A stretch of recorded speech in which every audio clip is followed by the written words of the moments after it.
오늘의 우리 방송의 하이라이트입니다. 윤석열 대통령의 출근길을 촬영해서 공개해온 유튜브 채널 J컴퍼니의 정치시사 이런 채널이 있습니다. 이제 아주 그냥 전국구로 유명해진 채널이에요.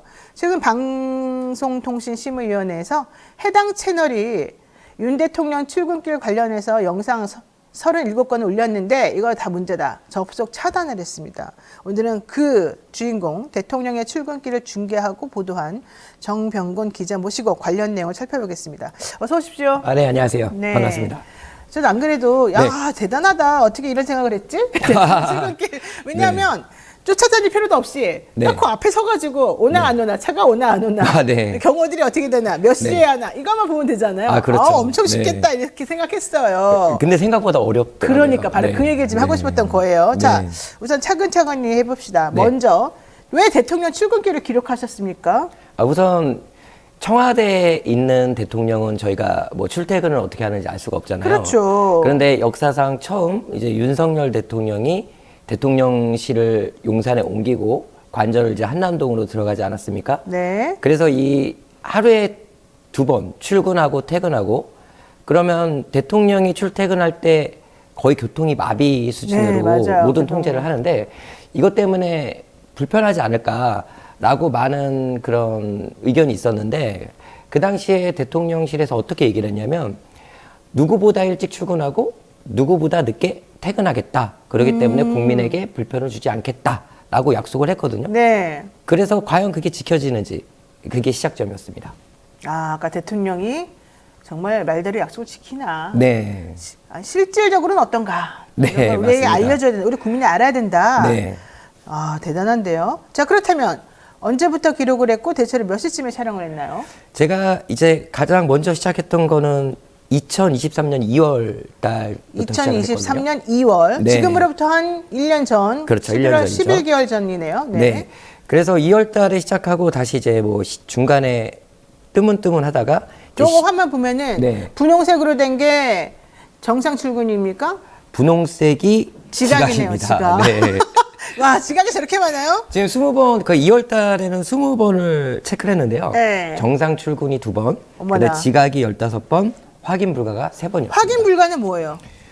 이게 나오는지 안 나오는지 확인이 안 되는 거예요. 안 나왔을 수도 있고. 아예 출근 안 했을 수도 있고. 아니면 한 7시쯤 출근했을 수도 있고. 아예 새벽에 출근했거나. 네. 근데 새벽 출근은 좀 아닐 것 같고. 제가 8시부터 지키고 있었거든요. 네. 그러니까 뭐 그 전에 출근했을 수도 있고 그랬기 때문에 확인 불가라고 써놓은 겁니다. 야, 근데 너무 놀라운 게 네. 이 분홍색이 지각인데 이게 9시 뭐 10분 뭐 20분 막 이러다가 어떤 거는요 막 오후에 늦게 출근한 것도 있고 막 그런가 봐요. 네, 우선 2월 달에는 그런 건 안 2월 보이네. 달에는 그래도 10시 이전에는 출근을 했어요. 10시 이전에는. 근데 이제 앞으로 볼 이제 10월 달, 11월 달, 12월 달은 어떻게 변하는지 보겠습니다. 보겠습니다. 네. 네, 우선 10월 달 표를 보시면 2023년 10월 달 거요. 네, 10월 달 제가 10월 16일부터 시작을 했거든요. 네. 근데 지금 보시면 해외 순방을 10월 달에 갔기 때문에 총 8번을 체크해서 정상 출근 1번, 근데 확인 불가 1번. 근데 지금 보시면은 12시 이후에 출근한 것도 있어요. 27일 같은 경우. 그리고 16일 같은 경우는 정상 출근이라고 8시 51분 출근이라고 적혀 있잖아요. 네. 근데 나중에 화면을 돌려보니까 대통령이 아닌 제3자가 그 차에 타고 있었던 거죠? 네, 그 차에 타고 있었습니다. 그 제3자가 누굴까? 그건 이따가 또 설명해 드리도록 하겠습니다. 잠깐만. 어쨌든 여기서 중요한 거는 뭐냐면 10월 27일은 12시 넘어서 출근했다는 거. 네. 나머지는 10시에 출근했다는 거. 그렇죠. 그러니까 거의 정상 출근이 만약 제3자가 출근했다면 한 번도 없었다. 자, 그럼 11월 달 한번 볼까요? 네, 11월 달도 보죠. 네, 이것도 굉장히 중요한데요. 보통 9시 50분, 뭐 10시 또 이렇게 출근하다가 1시 32분 출근하는 날이 있습니다. 11월 10날? 네, 그러면 그 다음 금요일, 토요일, 일요일 쉬고 월요일 날은 또 12시 5분에 출근합니다. 네. 그 다음에 해외 순방을 가고요. 27일 날 9시 41분 출근하는데 이게 중요한 게 27일 날 명품백 보도가 있었지 않습니까? 네. 그러면 28일 날 그 명품백 저녁 보도가 있었고 28일 날 오전에는 뭐 메이저 방송에서 이런 내용이 안 나왔었어요. 근데 네. 저녁에 나왔었죠. 네. 그럼 29일 날 11시 17분 출근하고요. 그 다음에 이게 이슈화가 됐을 때 30일 날은 1시 56분 출근하면서 어떤 뉴스가 나왔었냐면 네. 대통령이 모든 일정을 다 중단했다라고 했는데 1시 56분에 출근하는 모습을 제가 봤습니다. 모든 일정을 외부 일정을 다 중단했으면 중단했었습니다. 내부 일정으로 9시 전에 출근해야지. 아니죠. 출근을 안 해도 됐었는데 급하게 출근을 해서 네. 뭔가를 뭐 했어요? 그럼 여기서 뭐 했다고? 아마 대책 회의를 하지 않았을까? 그런 생각이 그 보도 나온 들고요. 것에 대해서. 네. 어. 그래서 마지막 그 장면 보시면 네. 총 42번을 체크를 했는데 네. 정상 출근 3번, 그다음 지각이 35번, 확인 불가 4번. 사실 이 확인 불가도 지각에 넣어야 될 것 같아요. 내가 봤을 때는. 네. 그러면 거의 정말 제대로 출근한 게 없네. 네, 맞습니다. 그거 저기 퇴근하는 시간도 한번 체크해봤어요? 아니요, 퇴근은 체크를 못했어요. 왜냐하면 왜? 대통령이 출근하는 길이 여러 군데고 또 퇴근할 때 꼭 집으로 퇴근한다는 보장은 없잖아요. 네, 그렇기 때문에 퇴근은 확인을 할 수가 없었습니다. 그러니까 집으로는 안 가도 몇 시에 나오는지 이것도 아니에요? 이게 그러니까 대통령이 대통령실에서 나올 때 정문으로만 나오는 게 아니에요. 그렇죠. 그 후문도 있기 때문에 어디로 나올 줄도 모르고 네. 또 어디 일정을 갔다가 바로 집으로 가는 경우도 있기 때문에 네. 그래서 확인을 할 수가 없었습니다. 아, 홍튜어 TV님께서 대단하다. 네. 대단하다. 이렇게 얘기했고요. 김효령님께서 네. 뭐라고 하셨냐. 찾기가 어렵네, 갑자기.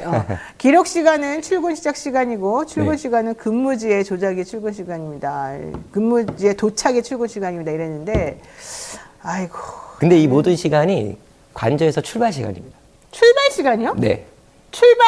네. 도착이 아니고? 도착은 찍을 수가 없어요. 왜냐면 도착할 때도 관저에서 대통령실로 갈 때 후문도 있고 정문도 있는데 어디로 갈지 모릅니다. 그렇기 때문에 혼자서 하니까 관저 근처에서 또는 어디 포인트에 가서 찍었기 때문에 도착 시간이 아니라 거의 출발 시간이라고 그러면 보시면 됩니다. 실질적으로 있는 지금 저기 아신 것 말씀하신 것 중에 대가 플러스 네. 20분을 더 해야 되잖아요. 아, 그 정도는 아니고요. 15분? 한 5분에서 10분 정도. 그러면 여기 정상 출근이 없어요.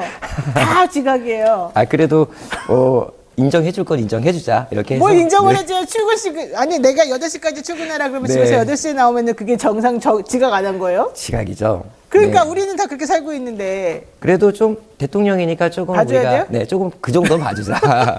어쨌든 8시, 9시 전에 출근하는 모습이 그렇게 많지 않기 때문에 그래서 제가 한번 냉정하게 한번 써봤습니다. 네. 자, 이연아님께서 실방 함께하지 못하는 날이 더 많지만 많은 응원 항상 드리고 있습니다. 뉴스마토 감사합니다. 이렇게 말씀하셨고요. 아마도 정 기자님 오시니까 좋아가지고 이렇게 슈퍼챗도 팍팍 쓰신 것 같아요.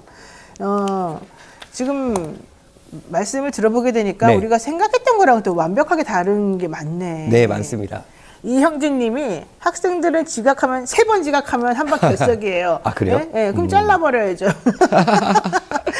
네. 출근은 지각, 퇴근은 칼 이렇게 됐어요. 자, 취임 초에는 기자들과 출근길에 약식 기자회견 한다. 기자들하고 소통을 강조한다. 그래서 청와대와 네. 같은 구중궁궐에 들어갈 수 없다. 나 기자들하고 즉석에서 문답을 주고받겠다. 도어 스태핑 한다. 막 이랬었잖아요. 네, 맞습니다. 그때는 어땠습니까? 제가 그때는 정확하게 확인을 못해서 네. 저도 도어 스태핑 때는 그래도 정상 출근했을 거라고 생각을 했거든요. 근데 제가 뉴스를 찾아보니까 2022년 5월 16일 날 주간조선 기사를 봤어요. 네네. 대통령이 9시 10분, 다음 날은 9시 55분, 그 다음에는 10시 넘어서 이렇게 매일 40분씩 출근이 늦었다는 이야기가 나왔고요. 매일 40분씩 늦었다? 네. 아이고. 그래서 재택근무로 전환하는 게 아닐까. 네, 이런 이야기도 있었고요. 네. 특히 중요한 거는 이게 저희가 지금 휴전 상태잖아요. 네. 남과 북이 전쟁이 끝난 상태가 아닌데 이 안보에 굉장히 위협이 될 수가 있습니다. 그럼요. 근데 북한 미사일이 3발 발사한 날도 NSC를 하지 않고 바로 칼퇴근을 했다. 그래서 이게 문제가 있다라는 네. 이야기가 있고요. 그 다음에 정확하게 도어 스태핑이 2022년 11월에 중단이 됐잖아요. 근데 제가 도어 스태핑이 중단되고 나서 시작을 했던 것도 기자들이 있을 때는 그래도 일찍 출근하지 않았을까? 그러면 보는 눈이 없었을 땐 그쵸. 어땠을까? 네, 이게 시작이었습니다. 저는 그리고 솔직히 네. 도어 스태핑 중단한 게 네. 물론 뭐 즉석 질문에 대해서 대답하기 어려운 것 때문이기도 하겠지만 네. 도어스태핑 하려면 너무 일찍 출근해야 되니까 힘들어가지고 그래서 그냥 그렇죠. 아예 핑계대고 그만둔 것 같아요, 솔직히. 저도 그렇습니다. 왜냐하면 데이터를 보니까 네. 이제 보는 눈이 없으니까 자기 마음대로 출근을 하시잖아요. 편하게. 그렇죠. 그리고 얼굴도 그냥 편하게 이렇게 좋아지고. 네. 근데 도어스태핑은 기자들한테 무슨 질문 받을까부터 시작해서 스트레스거든요. 그리고 그렇죠. 몇 분에 도착하냐 가지고 또 기자들이 뭐 쓰네 마네 막 이러니까. 네, 그리고 만약에 전날에 술을 먹었다. 라고 하면 그게 표가 나거든요. 아니 그리고 진짜 얼굴이 네. 막 머리도 제대로 단정하게 빗지 않은 그런 모습도 많이 나오고 맞습니다. 있잖아요. 바지를 거꾸로 입었다라는 그런 것도 있었고요. 네, 머리가 흐트러져 있고. 아 네, 정말. 그렇습니다. 자 라이브 방송으로 이거를 보도를 하셨지 않습니까? 네. 대통령 출근길에 관심이 많은 그런 사람들이 많던가요? 처음에는 별로 없었어요. 왜냐하면 제가 이 개인 유튜브로 하기 때문에 이게 알려지지가 않았었는데 한 10월 달부터는 이게 한 10배 정도 많아졌고요. 실시간으로 한 6천 명이 봤을 때도 그 있고요. 아침에? 네. 그래서 왜냐하면 이제 원래 이 정부에 대해서 좀 비난하는 네. 그런 분들도 있고 그다음에 그냥 중립을 지키시는 중도층도 있잖아요. 그래요. 나 근데 같은 사람이 중도층이에요. 근데 출근을 늦게 하는 거. 지금 보시면은 네. 9시 10분에 출근하고 저게 2월 달 영상이거든요. 근데 출근이 계속 늦어지니까 화가 나시는 거예요. 그래서 그것 때문에 중도층들이 이 윤석열 대통령의 출근 시간이 문제가 있다라고 하면서 구독도 많이 눌러주시고 실시간 참여도 많이 해주고 계셨습니다. 같이 분노하고 같이 분노하는 같이 거죠. 또 기록하고 네. 원래는 저 정도 되려면 8시 한 40분쯤 움직여야 돼요. 그래야지 8시 그렇죠. 10분 전 그러니까 출근 시간 정규 시간 10분 전에는 와 있어라. 이게 보통 직장인들의 근무 그렇죠. 매뉴얼이거든요. 그리고 또 윤석열 대통령은 이런 얘기를 했잖아요. 자기는 대한민국 영업사원 1호다. 네. 근데 네. 보통 영업사원들이 저렇게 늦게 다니나? 영업사원은 30분 정도 일찍 갑니다. 적어도. 근데 30분 늦게 가진 않죠. 네. 그리고 검사들도요. 네. 점심시간도 1시까지면은 칼같이 지켜요. 아, 그렇죠. 네. 네. 그리고 판사들도 마찬가지고. 근데 저분 저렇게 검사 생활 오래 하셨는데 왜 자꾸 지각하시는지. 아, 이해가 근데 가요. 검사 시절 때도 그렇죠. 제가 출퇴근을 체크했었거든요. 네. 그때도 지각 많이 했습니다. 그때 내가 알기로는 네. 특히 점심 끝나고 난 다음에도 늦게 들어가고 네, 맞습니다. 아침 출근 잘또 늦게 들어오고 좀 술도 드시고 이랬던 걸로 알고 있어요. 네. 원래 그러면 안 되는데. 그렇죠. 자, 어쨌든 중요한 건 네. 이겁니다. 그렇게 라이브 방송 시작했고 초창기에는 그것을 사람들에게 알려지지 않은 상태에서는 뭐 그냥 그랬나 보다라고 놔두던 네. 이 대통령 경호실에서 특정 시기부터 여기에 동접자가 많아지고 사람들이 계속해서 대통령 출근 시간을 신경 쓰기 시작하니 네. 막아요 이제는. 네. 경찰들이 영상 촬영을 막고 취재하지 말아라 막 이랬다는 거잖아요. 네, 맞습니다. 언제부터 왜? 근데 이게 시청자가 늘어나서가 아니고요. 정말 우연치 않게 아까 얘기 드렸던 10월 16일 날 제가 그날 대통령이 관제에서 나오는 걸 찍었는데 네. 그날 8시 51분에 출근을 하시더라고요. 8시 몇 분이요? 8시 51분이요. 오, 51분. 이거는 굉장한 네. 거거든요. 그 9시 이전에 무조건 그 대통령실 도착할 수 있는 시간인데 어허. 근데 분명히 지나가는데 이 경호원들이나 아니면 경찰들이 그대로 있는 거예요. 아. 그러면 누가 출근했을까 해서 네, 화면을 돌려봤더니 네. 원래 대통령의 경호에 맞는 그런 경호 차량이 지나갈 때 가운데 S600 벤츠 2대가 방탄차가 있어요. 그 중에 어디 타셨는지 몰라요. 근데 화면을 돌려보니까 그 차가 없고 예전에 G색 오래된 벤츠 최은순 그 어머님이 탔던 그 차가 보이는 겁니다. 근데 그러면 그 지금 장면을 보시면 정확하게 나오는데 근데 웃기잖아요. 그 당시에 장모는 네. 감옥에 있었죠. 네. 근데 관저에서 저 차가 나옵니다. 물론 저 차랑 동일하다고 볼 수는 없겠죠. 번호판을 확인 안 했으니까. 근데 차종과 색깔은 같았어요. 네. 그럼 저걸 누가 탔을까? 저는 김건희 여사가 탔을 거라고 확신을 하고요. 그렇죠. 근데 아마 시청자분도 그렇고 우리 변호사님도 그렇고 대통령실에 대통령보다 영부인이 더 일찍 출근하는 생각을 해보신 적 있으신가요? 왜 출근해요, 이 영부인은? 뭐 영부인이 이해가 안 가잖아요. 영부인이 거기서 무슨 직책을 가지고 있는 것도 아니고 자기 방에 있는 것도 아닌데 왜 출근해요? 아니 뭐 가서 꽃에 물 주러 갈 수도 있고 아니면 뭐 다가를 준비하러 갈 수도 있고 왜 그런 거 해요, 자기가? 저도 그 이유는 모르겠으나 어쨌든 이날부터 제지가 시작됐습니다. 이날 어느 정도였냐면 제가 정말 너무 의심스러워서 또 돌아다녀 봤어요.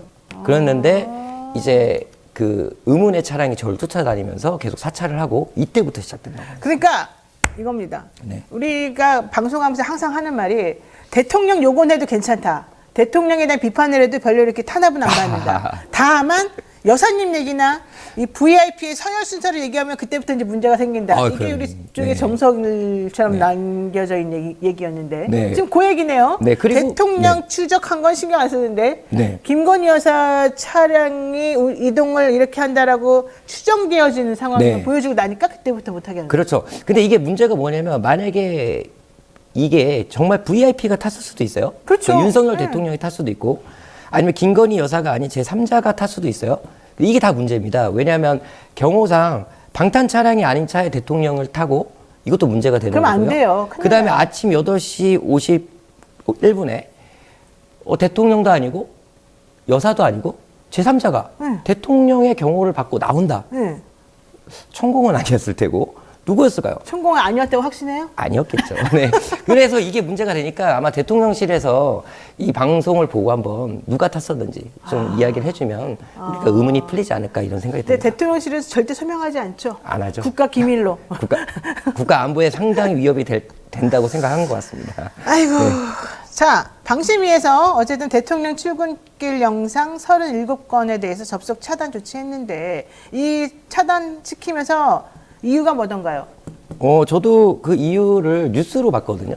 사실 뭐 이게 심의를 하면서 저한테 연락이 왔던 게 하나도 없었고요. 국가 안보에 상당한 위협이 된다라는 게 핵심 이유였습니다. 이 기록이 남겨질 경우에 굉장히 국가가 위험해질 수 있다. 왜요? 뭐가 위험해져요? 윤석열 대통령의 지각이 기록에 남기면 안 된다. 또는 제3자가 나가는 게 기록에 남기면 안 된다. 저 이렇게 생각하고요. 사실 안보 문제는 이 기록 자체가 안보 문제가 아니라 대통령은 국군 통수권자잖아요. 그리고 저희는 지금 휴전 상태고 그러면 대통령이 만약에 대통령실로 출근을 안 한다. 그 사이에 무슨 일이 벌어질 경우에 이 국가 안보에 엄청난 위협이 될 수 있잖아요. 저는 그걸 오히려 반증하지 않았을까 이런 생각을 하고요.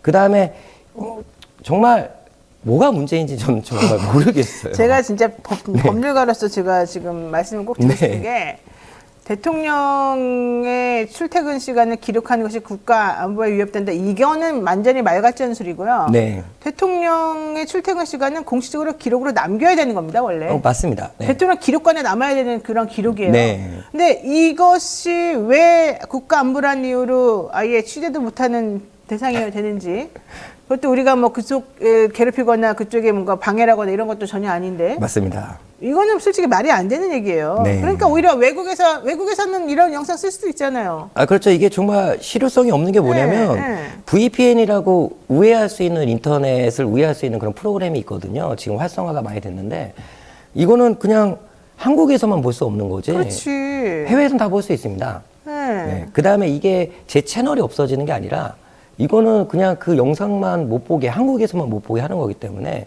누구나 다 볼 수 있고요. URL 바꿔서 올려봐봐요. 계속 올릴 겁니다. 그러다 네. 우리까지 혼나는 거 아니에요? 아니에요. 네. 그 얘기가 벌써 방심에서 나왔어요. URL 바꿔서 옮기면 되는데 뭐 이게 실효성이 그러니까 있냐. 현실 그분이 네. 이제 한 말은 URL 변경해가지고 올리면 얼마든지 올릴 수 있기 때문에 여기서 뭐 차단시키고 말고는 아무 의미가 없다. 맞습니다. 그런 건 본질이 네. 아니다. 이걸 말한 건데 또 오히려 언론에서는 방심위원이 그런 방법을 알려줬다. 이러면서 또 화를 내더라고요. 아 네. 진짜. 자 어쨌든 중요한 거 김건희 여사로 추정되는 그분이 경호를 받으면서 차를 타고 움직인 것처럼 이제 보여져서 네. 고건을 얘기했더니만 이렇게 됐다. 네. 이런 거죠. 자. 어쨌든 중요한 거는 또 좀 전에 말씀드린 것처럼 접속 차단 조치했는데 그 이상의 조치가 있었어요? 아니요, 지금 현재까지는 없었고요. 없었고. 그럼 뭐 연락이 오거나 뭐 문건이 저한테 우편으로 날라오거나 그런 거 그런 것도 없었고. 저도 뉴스로만 봤습니다. 뉴스로만 하나. 네. 혹시 뭐 경찰에 찾아오라거나 뭐 검찰에서 소환되거나 이런 거 없어요? 이 건은 없었습니다. 딴 건 있어요? 딴건 있었고요. 딴 건 네. 뭐 있어요? 그 면허 정지를 시키려고 하고 면허 취소를 시키려고 운전? 하고. 네. 왜? 그 라이브로 제가 찍었잖아요. 그럼 카메라를 장착을 하고 라이브로 찍고 있으면 경찰이 그걸 어떻게 보겠습니까?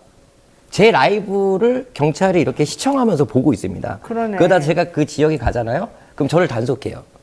경찰차 4대가 쫓아옵니다. 처음에는 단속을 못했어요. 왜냐면 이게 단속할 권한이 없거든요. 제가 그렇죠. 왜냐면 네. 유튜브를 보고 있는 게 아니라 여기에 내비가 켜져 있고 카메라 역할만 하는 겁니다. 근데 그걸 가지고 이제 3번을 단속을 했어요. 7번 중에. 근데 단속할 때도 어떠한 뭐 과태료 이런 걸 끊지도 못하고 계속 잡아만 놨다가 나중에 이게 용산경찰서에 문제가 된다면서 면허 정지 처분과 면허 취소를 하겠다라는 통지서가 날라와가지고 지금 변호사 그거 제가 해드릴게요. 네. 감사합니다. 이미 일단은 했어요? 하고 있는데 네 그래서 이거에 대해서 문제를 제기할 거고요. 그리고 이게 또 이것뿐만 아니라 이따가 또 얘기 드리겠지만 거의 사찰 수준으로 집 근처까지 경찰이 쫓아오고요. 그리고 한남동에 가면 제가 대통령급 경호를 받습니다. 뒤에 오토바이 4대, 그 다음에 경찰차 2대, 그 다음에 또 사법경찰들 해서 제 뒤에는 다른 차들이 쓸 수가 없어요. 그러네. 그 정도로 계속 저를 사찰합니다. 야, 그러니까 지금 차에 그 카메라가 장착이 됐어요. 그래서 그냥 무조건 바깥을 향해서 찍게 돼 있는 거예요. 네. 무슨 조작을 안 해도. 네. 그러니까 만약에 우리 그 기자님이 운전하면서 손으로 뭔가 조작을 했다 그러면은 운전 주의무 혜택 내지는 딴짓 못하게 하는 그렇죠. 그거에 걸릴 수도 있는데 네. 그게 아니라 그냥 자동적으로 카메라 그냥 차가 움직이면 찍히게 되어 있는 것뿐이 없으니까 그리고 이제 본인이 가끔가다 말하고 네. 근데 말하는 걸 막는 법은 없잖아요. 없죠. 그러니까 아무리 그런 게 문제가 되고 거슬려도 잡을 수 있는 법은 없는 거예요. 그리고 설사 제가 그걸 했다 하더라도 유튜브 라이브를 보면서 그게 어떻게 확인이 됩니까? 그렇죠. 현장에서 직접 창문을 열고 봐야지만 그게 성립이 되는데 어쨌든 지금은 이런 상태입니다. 그러니까 참 난감했겠어요, 그쪽도. 그렇죠. 네. 자, 또 이 얘기 한번 해보겠습니다. 네. 정 기자가 지난해 윤석열 대통령 부부가 네덜란드로 순방 갔을 때 취재를 하러 거기 가지 않았습니까? 네, 맞습니다. 소개 좀 해주세요. 네. 지금 제가 네덜란드를 왜 갔냐면 이때가 한참 엑스포. 네. 그 엑스포가 이제 끝나고 갔어요. 끝나고 갔고. 네, 제가 왜 여길 갔냐면 과연 해외에서도 출근을 제대로 할까 행사장에. 네. 그리고 또 마침 디올백 그에 대한 그놈의 디올백. 네, 그 보도가 있었잖아요. 네. 네덜란드에 디올백 매장이 있더라고요. 그래서 제가 혹시나 한참 핫할 때이기 때문에 네. 김건희 여사가 또 여기를 가지 않을까? 또는 만약에 디올백 매장에 김건희 여사가 지나가는 모습이 찍힌다 그러면 어떤 파장이 일어날까 해서 갔는데 정말 우연치 않게 그 담광장이라는 곳에 지금 이거 보시면은요. 네. 제 숙소 옆에 디올 매장인데 저 트럭을 보세요. 네. 행사 트럭? 당일날 네. 저 디올 매장을 트럭이 가립니다. 보시면 트럭이 가려졌죠? 하얀 트럭 말하는 네. 거예요? 저 끝에 있는. 네. 근데 디올 매장 지금 불이 꺼졌어요. 또 행사 시간대. 저거는 이제 제가 촬영하는데 네덜란드 경찰이 저를 이제 제지하는 거예요? 제지를 했다가 다시 이제 풀어주고. 풀어줬는데 중요한 거는 이 플래그십 매장이에요. 이 3층 디올 매장이 하필이면 담광장에 있는 거예요. 가장 중심에. 카메라로 무조건 보일 수밖에 없어요. 네. 예를 들어서 김건희 여사가 헌화하는데 디올 매장이 같이 보인다. 라고 하면 우리 국민들이 어떻게 생각하겠습니까? 그렇죠. 그러기 때문에 이 매장이 우연치 않게 버스 굉장히 큰 트럭이 매장을 막고요. 그 다음에 제가 사진 하나 드렸는데 참고 사진. 네. 한국 기자단은 디올 매장이 보이지 않는 각도에. 그 다음에 외신 기자는 디올 매장이 보이는 각도에. 그러니까 이렇게 한국 배치를 기자단이 A, 네. B 지금 현지 기자단과 A. 한국 기자단이 있는 곳이 이제 서로 다른데 네. 저 화면에서 보면은 오른쪽 아래쪽에 그렇죠. 파란 색깔로 표시가 되어 있습니다. 그리고 네. 저 빨강색 점 있는 곳은 이제 보는 그 네, 라인인데 맞습니다. 그러니까 디올 매장이 A 쪽에서는 예를 들어서 안 보이겠네. 안 보이죠. B에서 왜냐면 보이고. 지금 저희가 전승 기념탑인데 네. 저 궁에서 걸어오는 장면이 찍혀요. 그러면 네. 절대 찍힐 수가 없죠. 그래놓고 네. 그 앞에 하얀 차를 이렇게 쫙 막아놔가지고 특히 한국 기자단을 못 찍게 만들어놨네요. 네. 근데 정말 웃긴 거는 네. 이제 헌화할 때 불이 켜져 있을 때 헌화할 때 갑자기 불이 꺼졌어요. 왜요? 정전이 디올 일어난 매장이요. 거예요? 갑자기? 그래서 저는 진짜 불까지 끄는구나 생각했는데 가서 물어보니까 정전이 됐더라고요. 왜 거기만? 그 옆에 있는 제 호텔 2개만. 왜? 모르죠. 네덜란드 정전 안 돼요. 저도 그래서 물어봤어요. 네덜란드에서 이런 정전이 흔하지가 않고요. 하필이면은 그 라이브가 진행될 때 한참 이제 우리 내신 기자들이 생방송으로 보낼 때 디올 매장에 불이 꺼졌습니다. 그리고 그 옆에 제 호텔까지 불이 꺼졌는데 어쨌든 왜 그랬을까요? 아니, 그리고, 트럭으로 맞고. 그리고 국빈 방문하는 외국의 원수가 국빈 방문하는 그 상황에서 호텔도 불이 다 꺼지고 네. 매장도 불이 꺼진다? 상식적으로 있을 수가 없죠. 네, 그래서 근데 이게 저는 사실 이게 일부러 막았다. 저는 이렇게 생각을 했는데 네. 제가 돌아오고 나서 대사 조치라는 네, 대사 조치했죠. 네. 있었죠. 그게 왜였을까요? 이런 혹시 디올 매장을 가려달라 또는 이런 요구가 있지 않았을까라고 해서 대사 조치가 이루어지지 않았을까라고 저는 생각을 합니다. 아이고. 자, 그런데 대통령은 어쨌든 네. 그때 엑스포는 실패했지만 반도체 뭐 클러스터를 형성하겠다 그러고 막 사람을 다 데리고 간 거였잖아요. 네, 갔어요. 윤 대통령 부부가 네덜란드 방문했을 때 현지에 있는 사람들이 막 환영을 많이 해서 기분 좋았다 막 이런 얘기 나왔거든요. 아, 네. 그건 어떻게 된 겁니까? 이게 근데 사실은 자발적 환영 인사가 나온 게 아니라 3일 내내 쫓아다니면서 마치 환영을 많이 하는 것처럼 보이려고 네덜란드 대사관에서 네. 유급 단기 알바를 고용한 거 아니냐 이런 얘기가 있었었어요. 네, 맞습니다. 그게 그 첫날에는 이제 교민 행사가 있었는데요. 교민 네. 행사 때는 교민들이 많이 왔어요. 네, 그건 맞아요. 안에 그 행사를 많이 왔는데 지금 보시는 것처럼 이제 단기 알바에서 200유로 하루에 네. 얼마야? 200유로는? 200유로면은 한국 돈으로 28만 원 정도 됩니다. 많다. 네, 그렇게 되는데 네. 중요한 거는 이거에 대해서 이제 그 말이 많았습니다. 이거 혹시 그냥 동원 알바를 구한다. 근데 제가 네덜란드에 갔었잖아요. 네. 돌아오고 나서 네덜란드 저 교민 지금 보이는 네. 저게 공문이죠? 네. 단기 알바 구하는. 네덜란드 교민에게 연락이 왔어요. 네. 한 알바생의 증언이 있었는데 1,000유로를 받았답니다. 3일 동안? 원래 5일 해야지 1,000유로 받는데 네, 200 3일만 일하고 그래서 뭘 했냐 그랬더니 대통령이 오기 전에 잠깐 갔었고 그다음에 갔다. 그게 다였다. 네. 근데 3일만 일했던 거죠. 엄격하게 서류 전형까지 봐가지고 네. 알바에 뽑혔는데 알고 봤더니 한 일은 그냥 쫓아다니고 환영한다 이거밖에 없었고 네. 그 3일 동안 근처 숙소에서 무료로 먹고 자고 했다. 그것도 하필이면 제가 잡아둔 숙소에 이 알바생들이 같이 있었어요.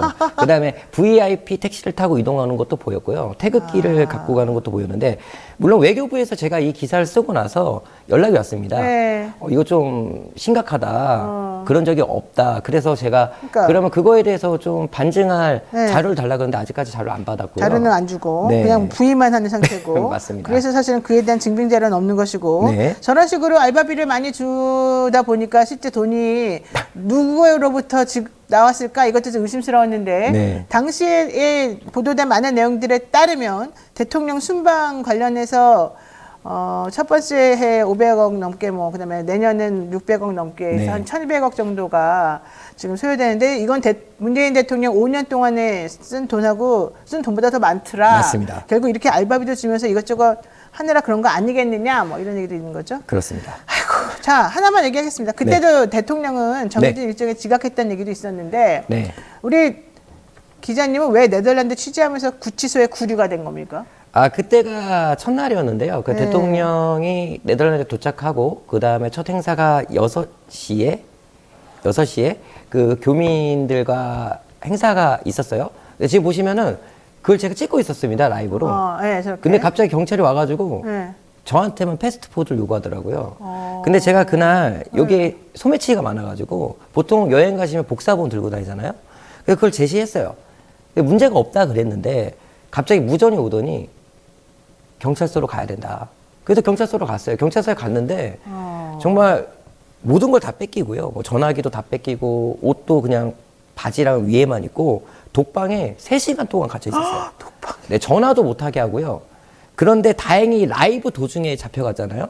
저 때 한 3,000명이 보고 계셨는데 3,000명이 네덜란드 대사관에 다 전화하신 거예요. 그렇죠. 그래서 네덜란드 불법 체포 아니에요? 네, 대사관에서 네. 직원이 3시간 만에 왔어요. 그래서 풀려났습니다. 저 정말 많은 생각을 하게 됐었는데 미드에 보면 막 그런 하얀색 독방에 갇혀가지고 얼마나 무서워요. 약간 미쳐버리게 만드는 거죠. 그렇죠. 아이고 별별 일이 다 당하시네. 네.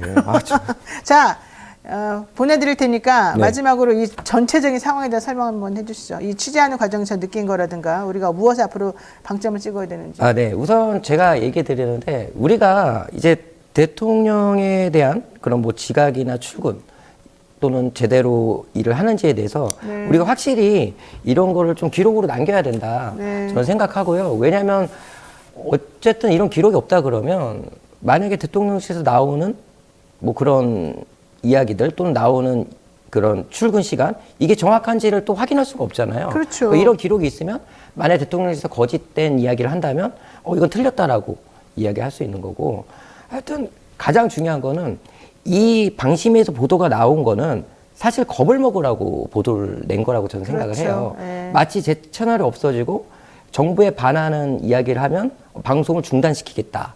이렇게 해서 많은 분들이 겁을 내고 계실 것 같은데 절대 겁내지 마시고요. 저는 그냥 ULR만 그 37개 그 방송만 한국에서 못 보는 거지 제 채널이 없어지는 게 아닙니다. 네. 그렇기 때문에 여러분도 겁먹지 마시고요. 잘못된 건 잘못됐다고 얘기를 하면서 네. 우리가 조직된 힘을 더 발휘해야 된다. 이 말씀을 드리고 싶습니다. 네. 이 와중에 마키 세구찌님께서 후원해 주시면서 NHK 발 따르면 대통령께서 4,300억 엔을 지진에 대한 보상 내지는 도움을 주는 돈으로 냈다 이런 얘기 또 하고 계십니다. 자, 이 대통령 참 우방에게는 관대하시다 이런 생각을 안 해볼 수가 없네요. 네, 여기까지 해야 될 것 같습니다. 지금까지 J컴퍼니 정병곤 기자와 함께했습니다. 네, 고맙습니다. 감사합니다. 어서 오십시오. 안녕하세요. 네. 의원님. 의원님 그러니까 좀 그러네. 전 의원님. 네. 뭐 아무렇게나 부르세요. 그럴까요? 네. 네. 달마 대사님. 네. 네. 요즘에 아주 그냥 정치권 이슈가 너무 많아가지고 그렇죠. 정신을 못 차리겠습니다. 이낙연 전 대표 탈당 선언했고요. 원칙과 상식 의원들과 협력하겠다 이랬습니다. 우선 이낙연 전 대표의 탈당 그리고 탈당의 변 어떻게 보셨습니까? 탈당의 변이 이제 뭐 양당 기득권 구조 청산인데 제가 구구절절이 옳은 말을 그분이 한다는 거에 대해 불편함을 느껴요. 그래요? 원래 그 말은 정의당이 하는 거예요. 네.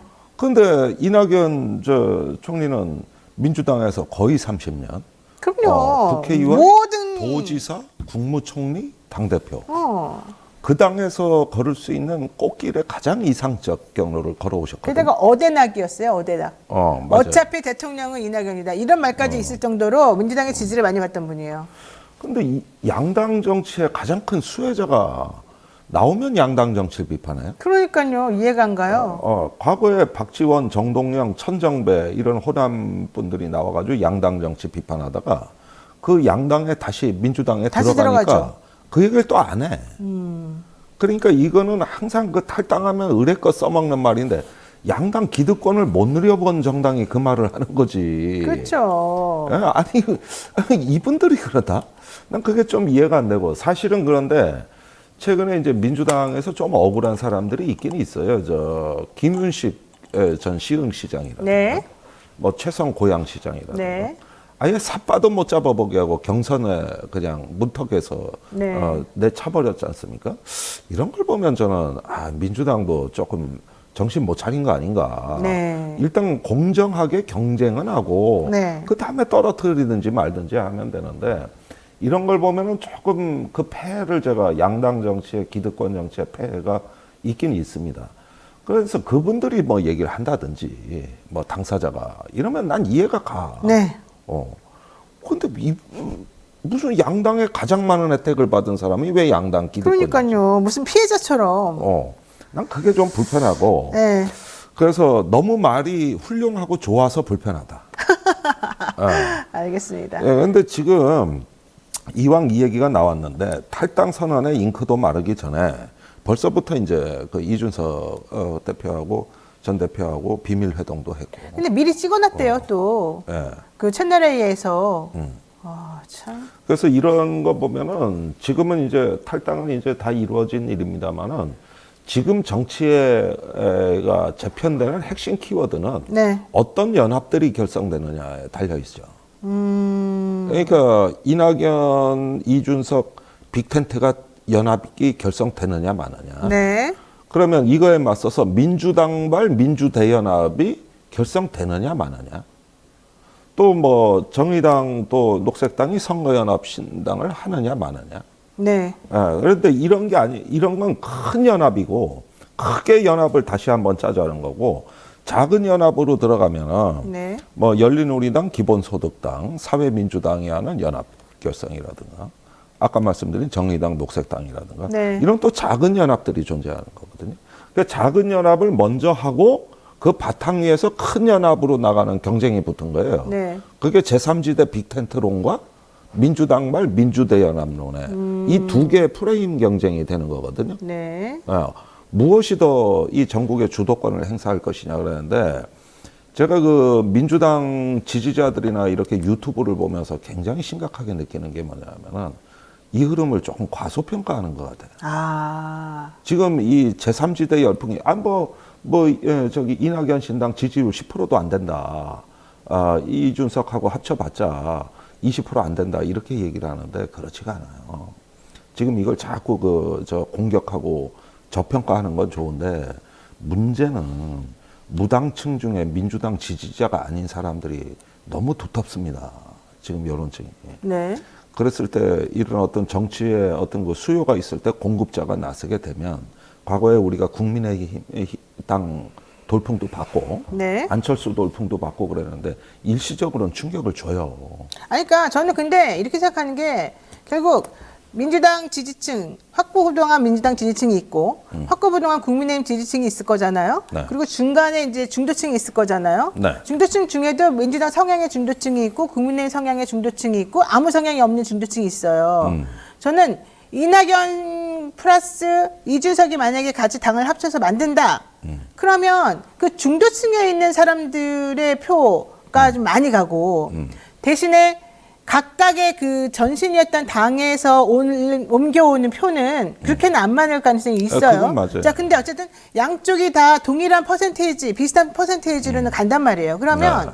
결과론적으로는 중도를 얼마나 많이 얻어내느냐가 이번에 새로운 신당이 만들어지기 전의 싸움이었다고 치면 이제는 새로운 신당들이 많이 생겨나면서는 어떤 싸움이 되느냐 각각 지지하는 당의 결집도에 따라 달라지게 된다는 거예요. 그래서 저는 그렇게 심각하게 생각하지 않는 이유 중에 하나가 우선 그들이 나가면서 내보낸 명분이 이준석 신당은 그래도 명분이 좀 있어 보이지만 이낙연 신당 같은 경우는 명분이 없어 보이는데 그러면 민주당에 있는 사람들이 많이 막 갈 것 같지는 않고 뭐 간다 하더라도 어느 정도 조금은 가겠지만 플러스 중도에서 이낙연에 지지한 사람들이 조금 붙겠죠. 근데 그게 만약에 이낙연 신당하고 선을 긋고 혼자만 있으면 위험해서 안 될 수 있고 결국 이낙연 이준석이 붙으면 시너지가 날 수 있는데 그마저도 국민의힘의 성향이라든가 좀 젊은 층에서 정말 정치가 지긋지긋하다 이런 사람들이 갈 가능성이 있는 거라서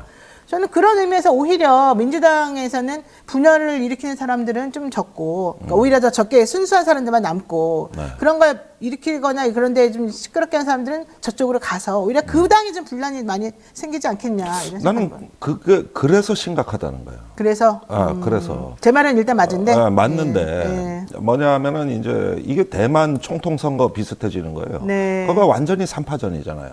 민주당 국민당의 피로를 느낀 그 표를 제3후보가 다 흡수했단 말이에요. 네. 그래가지고 3시 5차 범위 내에서 접전을 이루고 이제 13일 날 발표가 나겠죠. 네. 근데 지금 양당 정치에서 사실 정치라기보다는 전쟁에 가까운 상황이 되다 보니까 이 피로감이 우리가 대만 못지않아요.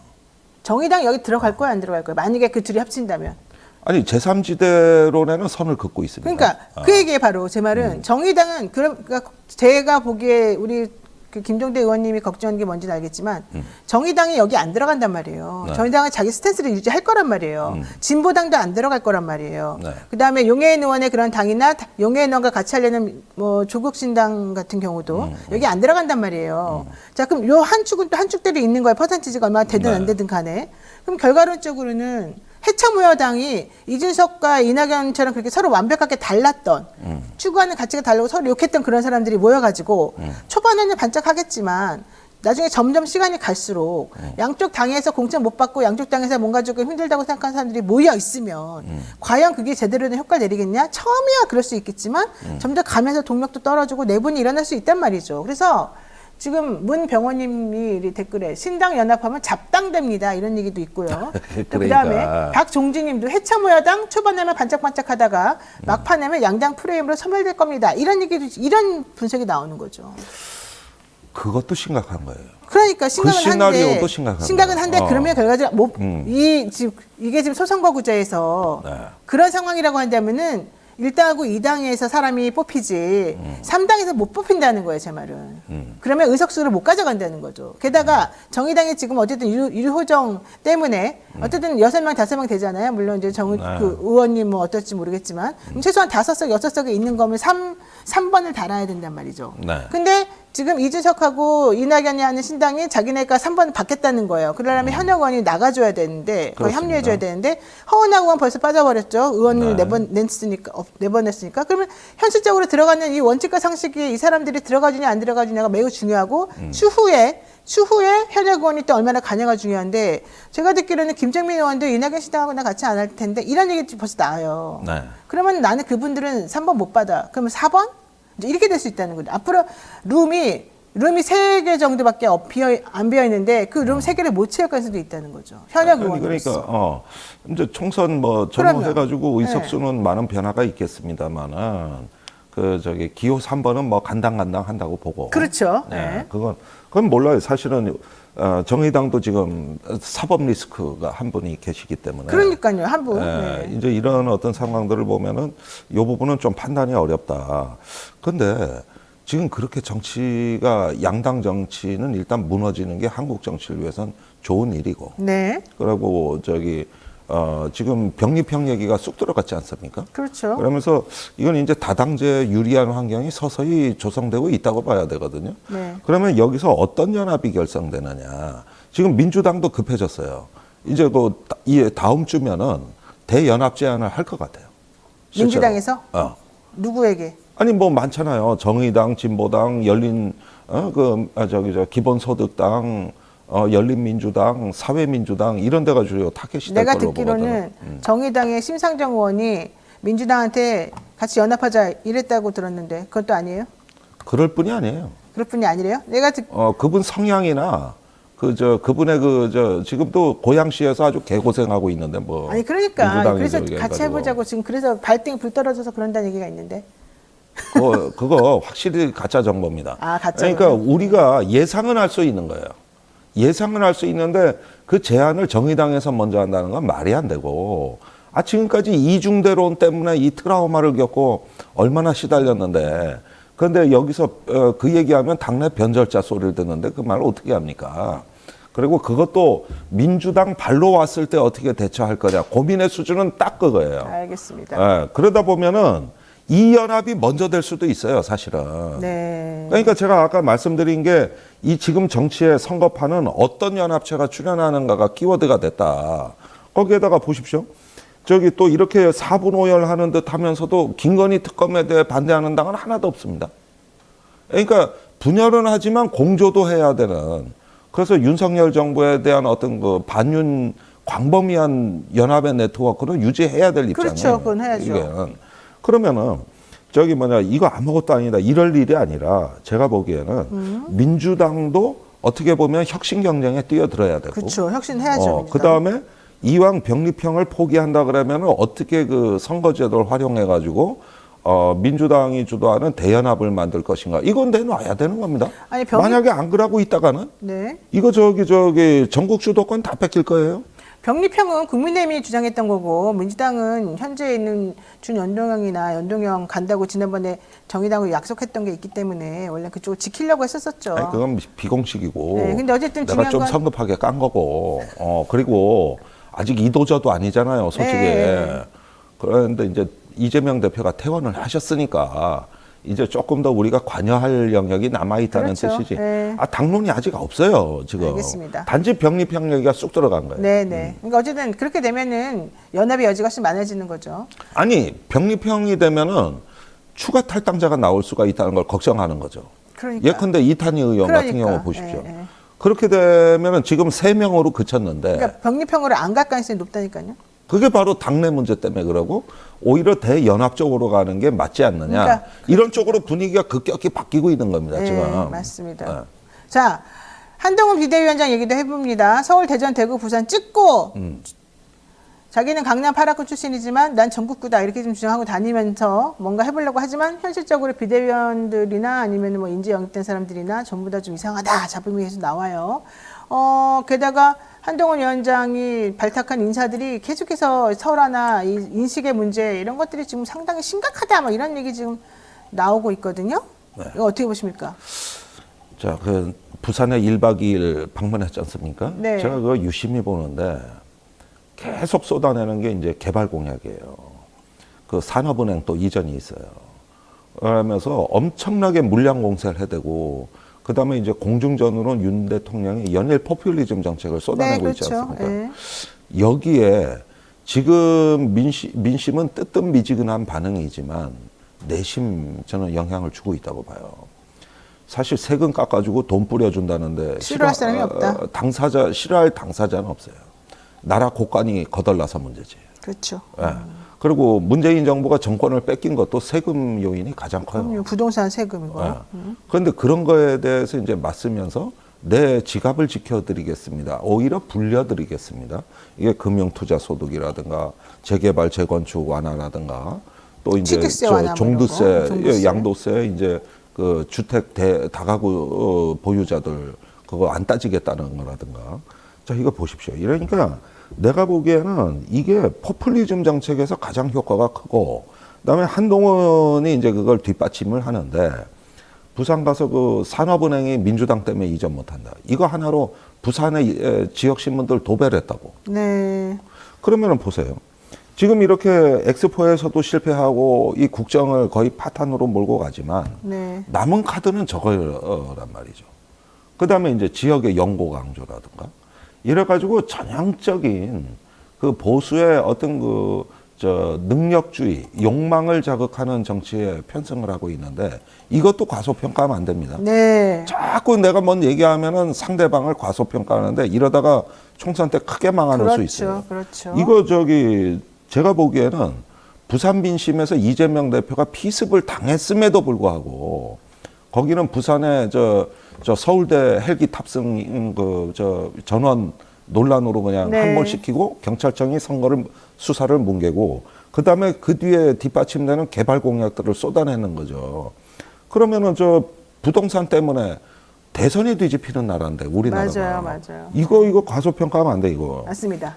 자, 한동훈 비대위원장 그래서 윤석열 대통령의 그런 공약에도 물론 관여를 했겠습니다만 공약이라기보다는 이제 뭐 대책 발표 이런 거에 요런 그 민심의 흐름이나 사람들이 원하는 이 부와 관련된 내용으로 계속해서 앞으로 전략을 세워서 나갈 것으로 보이고요. 그러니까 뭐 그런 사소한 설화나 이런 거는 뭉개고 갈 가능성이 좀 그건 있고요. 뭉개는 거죠. 네. 뭐 김구 선생 박은식 그러거나 발언이라든가 말거나, 뭐 네. 여성 비하라든가 뭉개는 거죠. 네. 한동훈 특징이 뭐냐면 분리하면 말 안 해. 그러니까 말 안 하고 프레임 전환시키고 딴 얘기하고. 자, 그러면 현실적으로 이것도 보겠습니다. 조태영 국가정보원장 후보자 인사청문회가 있었잖아요. 네. 이 사람이 지난번에 총리처럼 해외 석유기업으로부터 엄청나게 임대료를 받고 해병 순직 사건 외압에 관여했다 막 이런 얘기까지 듣고 있는 사람이에요. 이런 사람이 국정원장으로 지금 들어온다는 거는 결과론적으로는 이 국정원이라고 하는 기구를 전부 다 대통령한테 바치겠다 뭐 이렇게밖에 안 보이는데 맞습니다. 뭐 이미 1000명 이상 잘랐고 그렇죠. 거의 초토화돼 가지고 2년째 식물기관이 돼버린 지 오래고 뭐 부산 엑스포다 중요한 뭐 행사가 있을 때 하나도 정보 보고 제대로 못했고 그리고 또 수사기 그런 것들을 또 대공수사권 부활하고 경찰로 또 넘긴다고 그러기도 하고 그러니까 아니 대공수사권은 찾아오겠다는 거죠. 대공수사권 찾아오고 그러니까 이런 것들을 봤을 때 전반적으로 국정원은 이 정권의 절반은 잃어버린 시간이었다고 해도 과언이 아니고 거기에다가 마약 수사는 또 조작을 한 게 국정원이에요. 아 그래요? 그렇잖아요. 저번에 카페 사장 그거 해가지고 괜히 지들도 마약 수사에 뛰어들어가지고 망원을 통해 가지고 조작한 거 아닙니까? 맞습니다.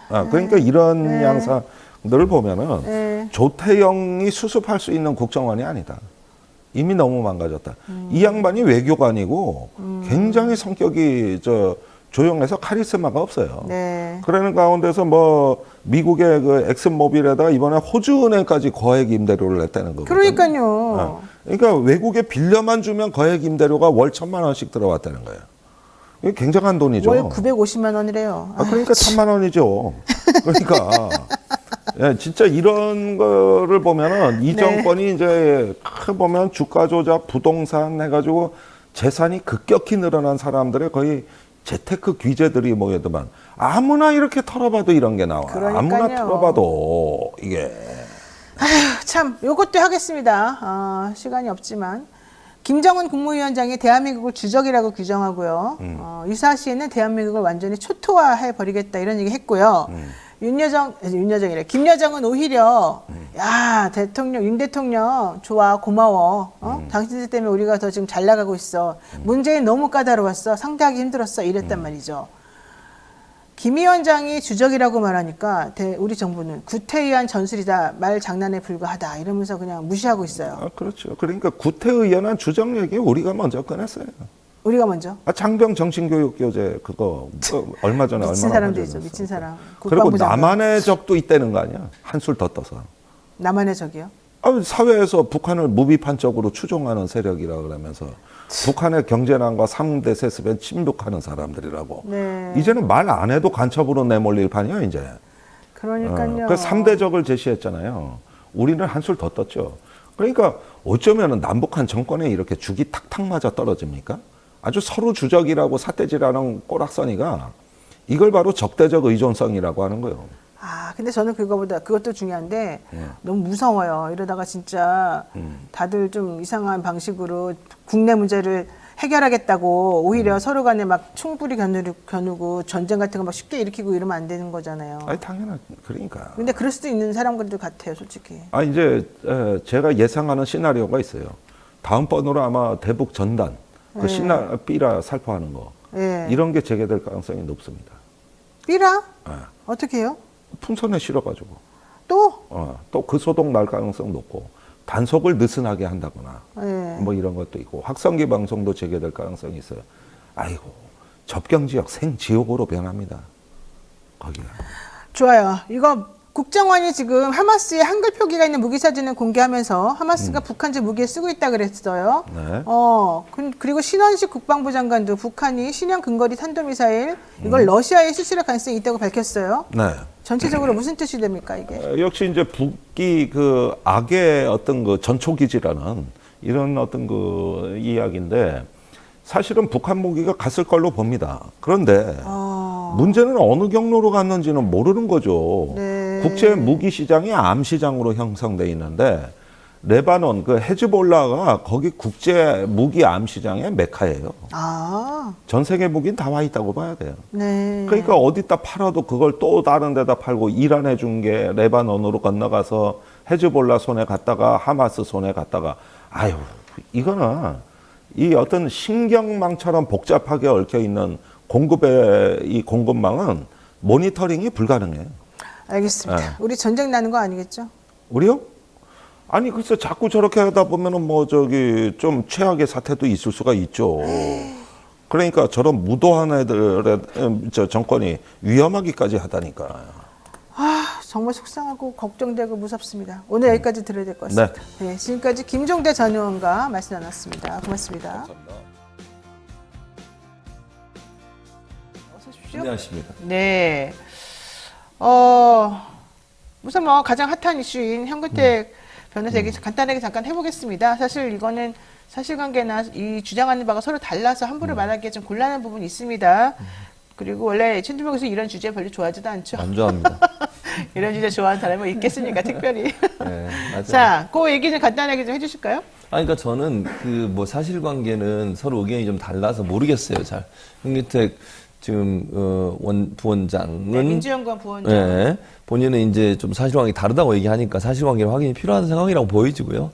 다만 이제 이게 더 상황이 좀 안 좋아진 게 어제 문자 공개 때문에 더 안 좋아졌어요, 사실은. 그 문자 공개가 없었다면 좀 더 이렇게 여러 가지 의견들이 다툼이 좀 있었을 수 있을 것 같은데 네. 이게 마치 그냥 뭐 이재명 대표께서 뭔가 좀 뭐 이런 표현 많이 좀 봐주려고 한가 이런 생각이 드는 문자였잖아요.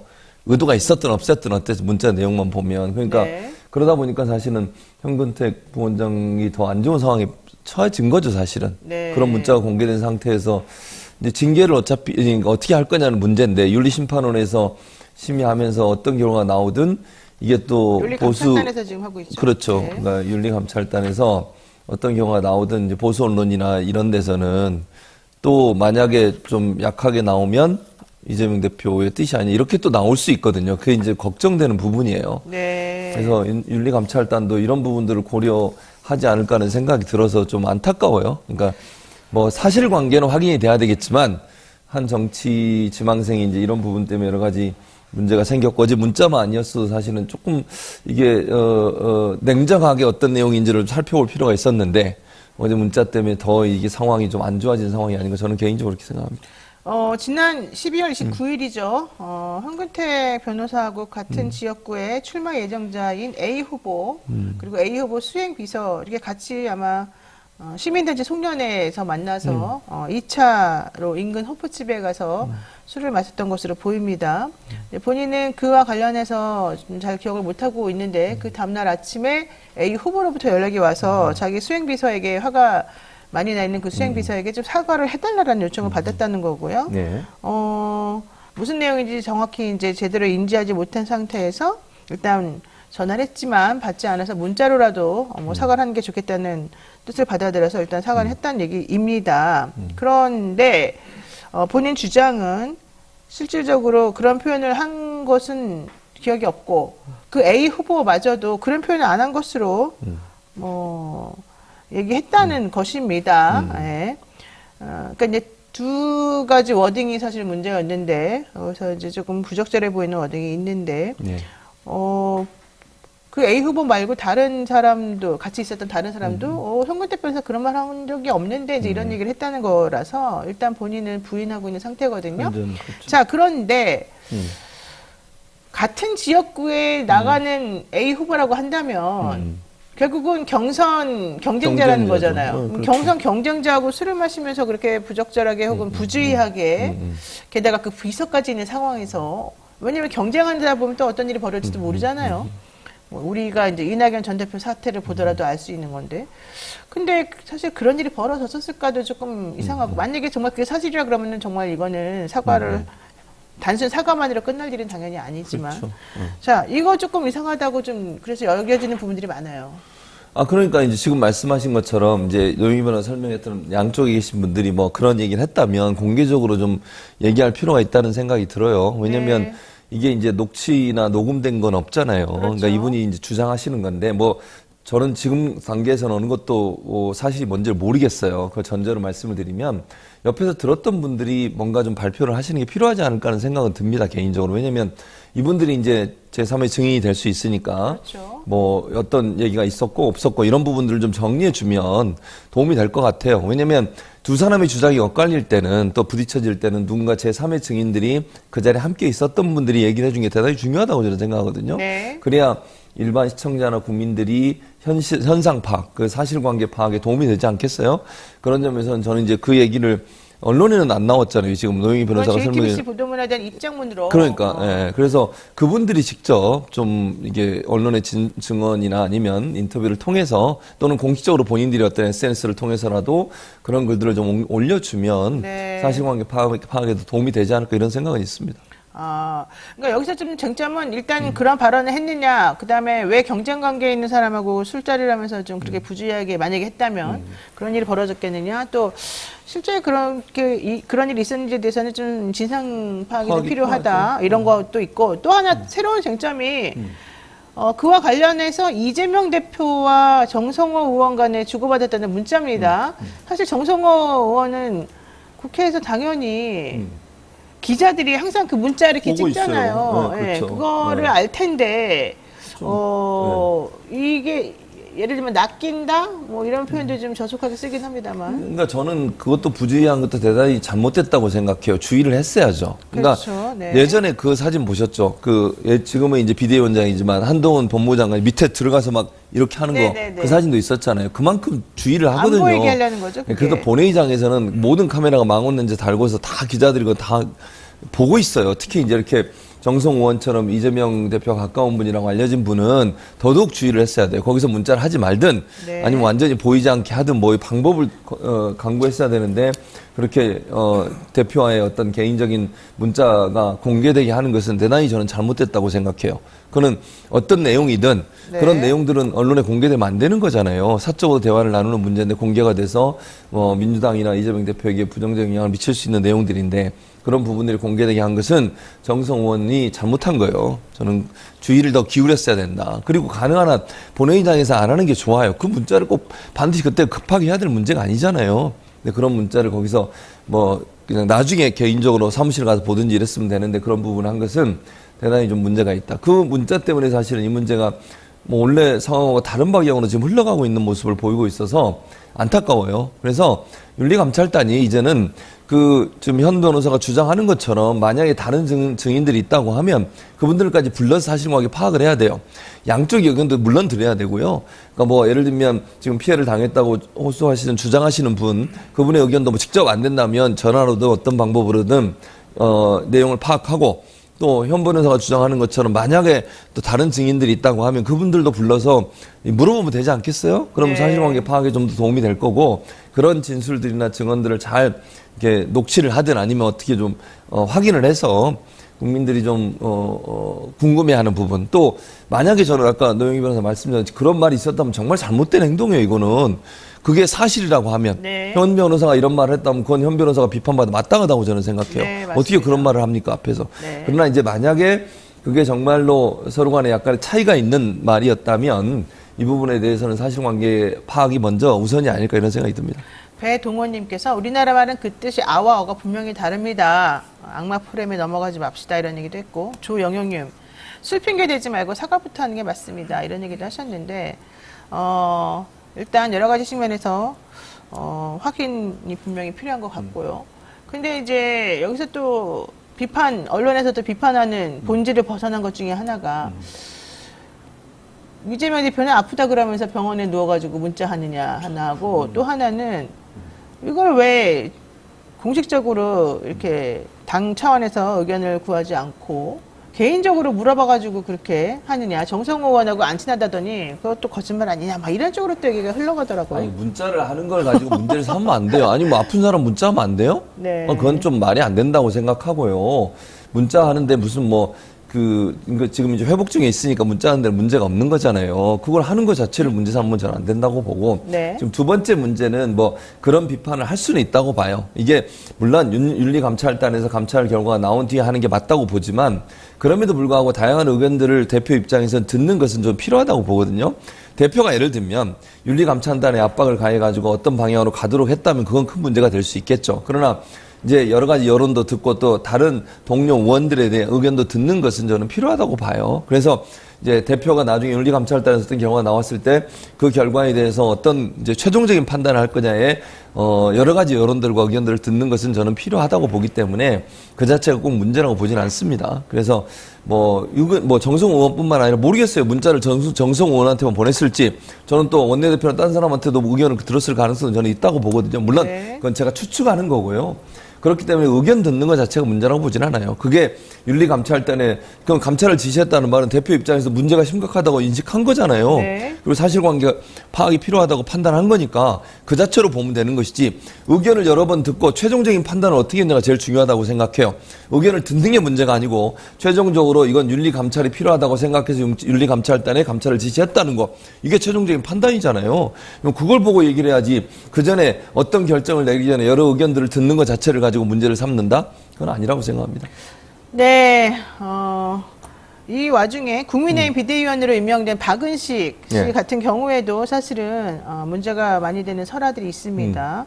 과거 SNS상에서 병역 강화를 주장하고 페미니즘 사상을 비판하면서 전쟁 지면 집단 기억이 매일같이 벌어진다 이러면서 여기서 말하는 집단 기억은 전시강간 이런 것들을 말하죠. 그러면서 이제 사건의 본질에 대해서 제대로 파악하지 못하고 이상한 발언, 망언을 한 것이 문제가 됐었었는데 민경우 비대위원이 앞에서 먼저 또 설화가 있었기 때문에 오히려 이분은 어부지리로 그 문제가 좀 덮여서 넘어가는 부분이었단 말이죠. 그런데 이 박은식 같은 경우에도 2021년도에 또 SNS에다 이승만 전 대통령을 옹호하는 발언을 하는 와중에 김구 선생님. 선생에 대해서도 또 폭탄 던지는 사람이 뭐 제대로 뭘 알겠냐 뭐 이런 식의 또 발언을 해서 문제가 되지 않았습니까? 예. 아니 이 사람은요. 내가 네. 진짜 웬만하면 좀 험한 말 안 하려고 그랬는데 폭탄 던진 게 누구 때문에 뭘 위해서 던졌어요 대체? 그러니까요. 본인이 지금 이렇게 자유민주주의 이렇게 자유롭게 민주주의 사회에 살 수 있는 기반을 누가 만들어줬냐고. 자기 가족 돌보지 않고 국가를 위해서 몸을 바쳐서 폭탄 던지고 저항하고 투쟁했던 네. 일본을 상대로 해서 그렇게 온몸으로 저항했던 사람들의 그 희생과 그 고통을 다 겪는 것 때문에 지금의 민주주의가 있는 거잖아요. 그렇죠. 김구 선생님한테 그런 어떤 망언을 그렇게 할 수가 있습니까? 폭탄 던지던 분이가 모른다고요? 무슨 얘기를 하는 거예요 대체? 아니 이 나라를 지키기 위해서 독립을 위해서 자기 목숨까지 바쳐가면서 싸웠던 사람한테 할 얘기입니까 그게? 네. 이승만이라는 사람 잘 아시는 것처럼 독재를 했기 때문에 비판받고 있고 그래서 학생운동 일어나서 그 사람이 하야한 거 아닙니까? 네. 그건 다 알고 있는 역사적으로 증명된 사실에 대해서 이승만을 추앙을 해요? 그럼 뭐 이승만처럼 그렇게 막 자기가 집권을 계속하기 위해서 법도 바꾸고 이래가지고 개헌하고 이래가지고 법을 본인의 권력을 계속 유지하는 게 그게 잘하는 겁니까 대체? 그런 나라에 살고 싶어요? 아니 자기의 권력을 장기 집권하기 위해서 여러 가지 방법을 동원하고 사람들을 탄압하고 억압했던 그 사람에 대해서 뭐가 잘했다고 그렇게 하는 겁니까? 아니 나라를 세우는 것이 그 사람이 혼자의 능력으로 세워졌어요? 그렇게 대한민국이 세워진 이유가 독립운동했던 많은 사람들이 희생 위해서 만들어진 거 아닙니까? 네. 그런데 그 기반을 만들었던 김구 선생님에 대해서 이따위로 얘기하는 게 과연 맞느냐고요. 그런 사람이 이 국민의힘의 비대위원이에요. 아니 이런 논란이 한두 번입니까? 지금 아까 말씀한 여성에 대해서도 비하하고 폄훼했었잖아요. 네. 뭐 결혼과 출산의 주도권이 남자한테 있다고 그런 얘기 했지 않습니까? 네. 그런데도 임명을 강행했어요. 누가? 한동훈 비대위원장이.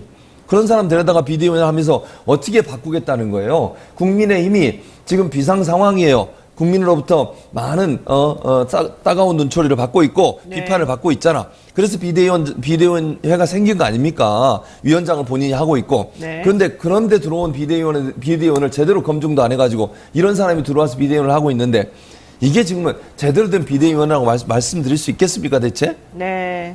자, 어쨌든 현근택 의원의 이 발언 관련된 내용은 부원장에 네. 아직 의원이 안 됐죠. 그렇죠. 예. 그 진상 규명이 정확하게 필요하고요. 예, 좀 확실하게 좀 짚고 넘어갈 부분이 있습니다. 결국 그 술자리에 같이 있던 사람들은 다 민주당 사람들 아니겠습니까? 네, 그런 부분들도 좀 짚어야 될 부분이 있습니다. 자, 지난주에 있었던 더불어민주당 이재명 대표 살인 미스범을 놓고 언론에서 계속해서 이 보도하는 모양새가 조금 이상하다 이런 생각을 합니다. 살인 미스범을 피스범, 습격범이라고 부르면서 사건을 축소하는 그런 모양새이기도 하고요. 사건 피해자 김 씨는 나 죽이려고 했었다 이렇게 그렇게 본인이 얘기하죠. 말했는데도 불구하고 매우 신중합니다. 언론이 그 사람을 살인 미스범이라고 부르는 데 있어서 그리고 인색하기도 하고 이거는 왜 이럴까요? 왜냐하면 사건을 축소하고 싶은 거라고 저는 생각해요. 언론들이 네. 이 사안이 별로 그렇게 큰 문제가 있는 사안이라고 보지 않으려고 하는 시도가 있지 않나는 생각이 든다는 거예요. 네. 언론이 어떤 사건이나 이슈를 이렇게 이름을 짓잖아요. 그걸 이제 네. 네이밍이라고 하는데 어떻게 명명하냐에 따라서 그 사건의 내용을 이해하는 국민들은요. 그 단어만 보고 이해를 해요. 습격, 예를 들면 피습 이렇게 얘기하잖아요. 정치 그렇죠. 테러인데.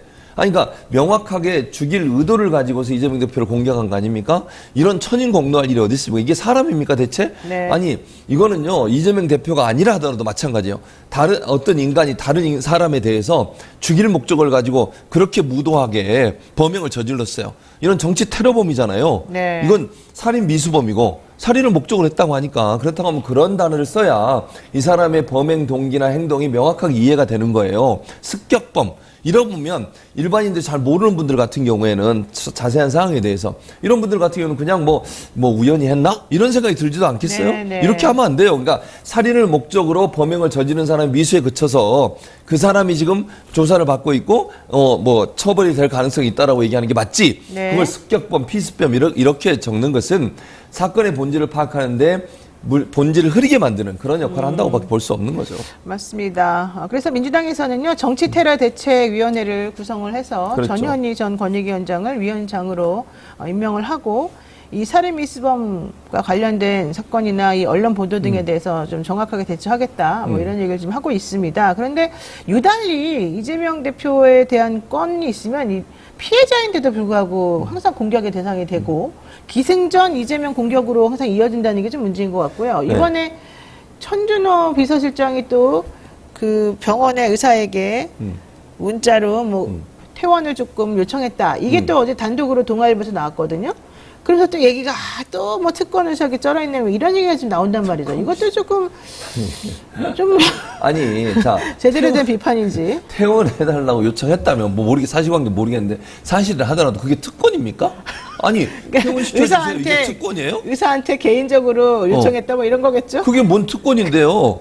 아니, 개인적으로 퇴원시켜주세요가 특권이에요? 아니, 예를 들면, 병상이 없는데 강제로 막 입원시켜주세요. 병상 주세요. 아니면 뭐, 병원에 무슨 치료를 받는데 순서가 있는데 순서를 좀 당겨주세요. 이러면, 이건 특권이지. 퇴원 좀 시켜주세요. 이게 특권이냐고요. 그게 뭔데요, 대체? 단독 보도로 나왔다는 것도 웃기고. 웃기죠. 그 댓글이요. 엄청난데 댓글 내용 조사실은 상당히 좀 부적절한 게 많았어요. 아니. 왜 그런지 모르겠어. 아니, 그러니까 퇴원시켜달라는 게 왜 특권이죠, 이게? 나는 이해를 도저히 못하겠어요. 예를 들면, 네. 아까도 말씀드린 것처럼, 병상이 없는데 병상 찾아내라, 만들어내라, 아니면 수술 순서가 있는데 자기를 먼저 해달라, 이러면 특권이지, 그거는.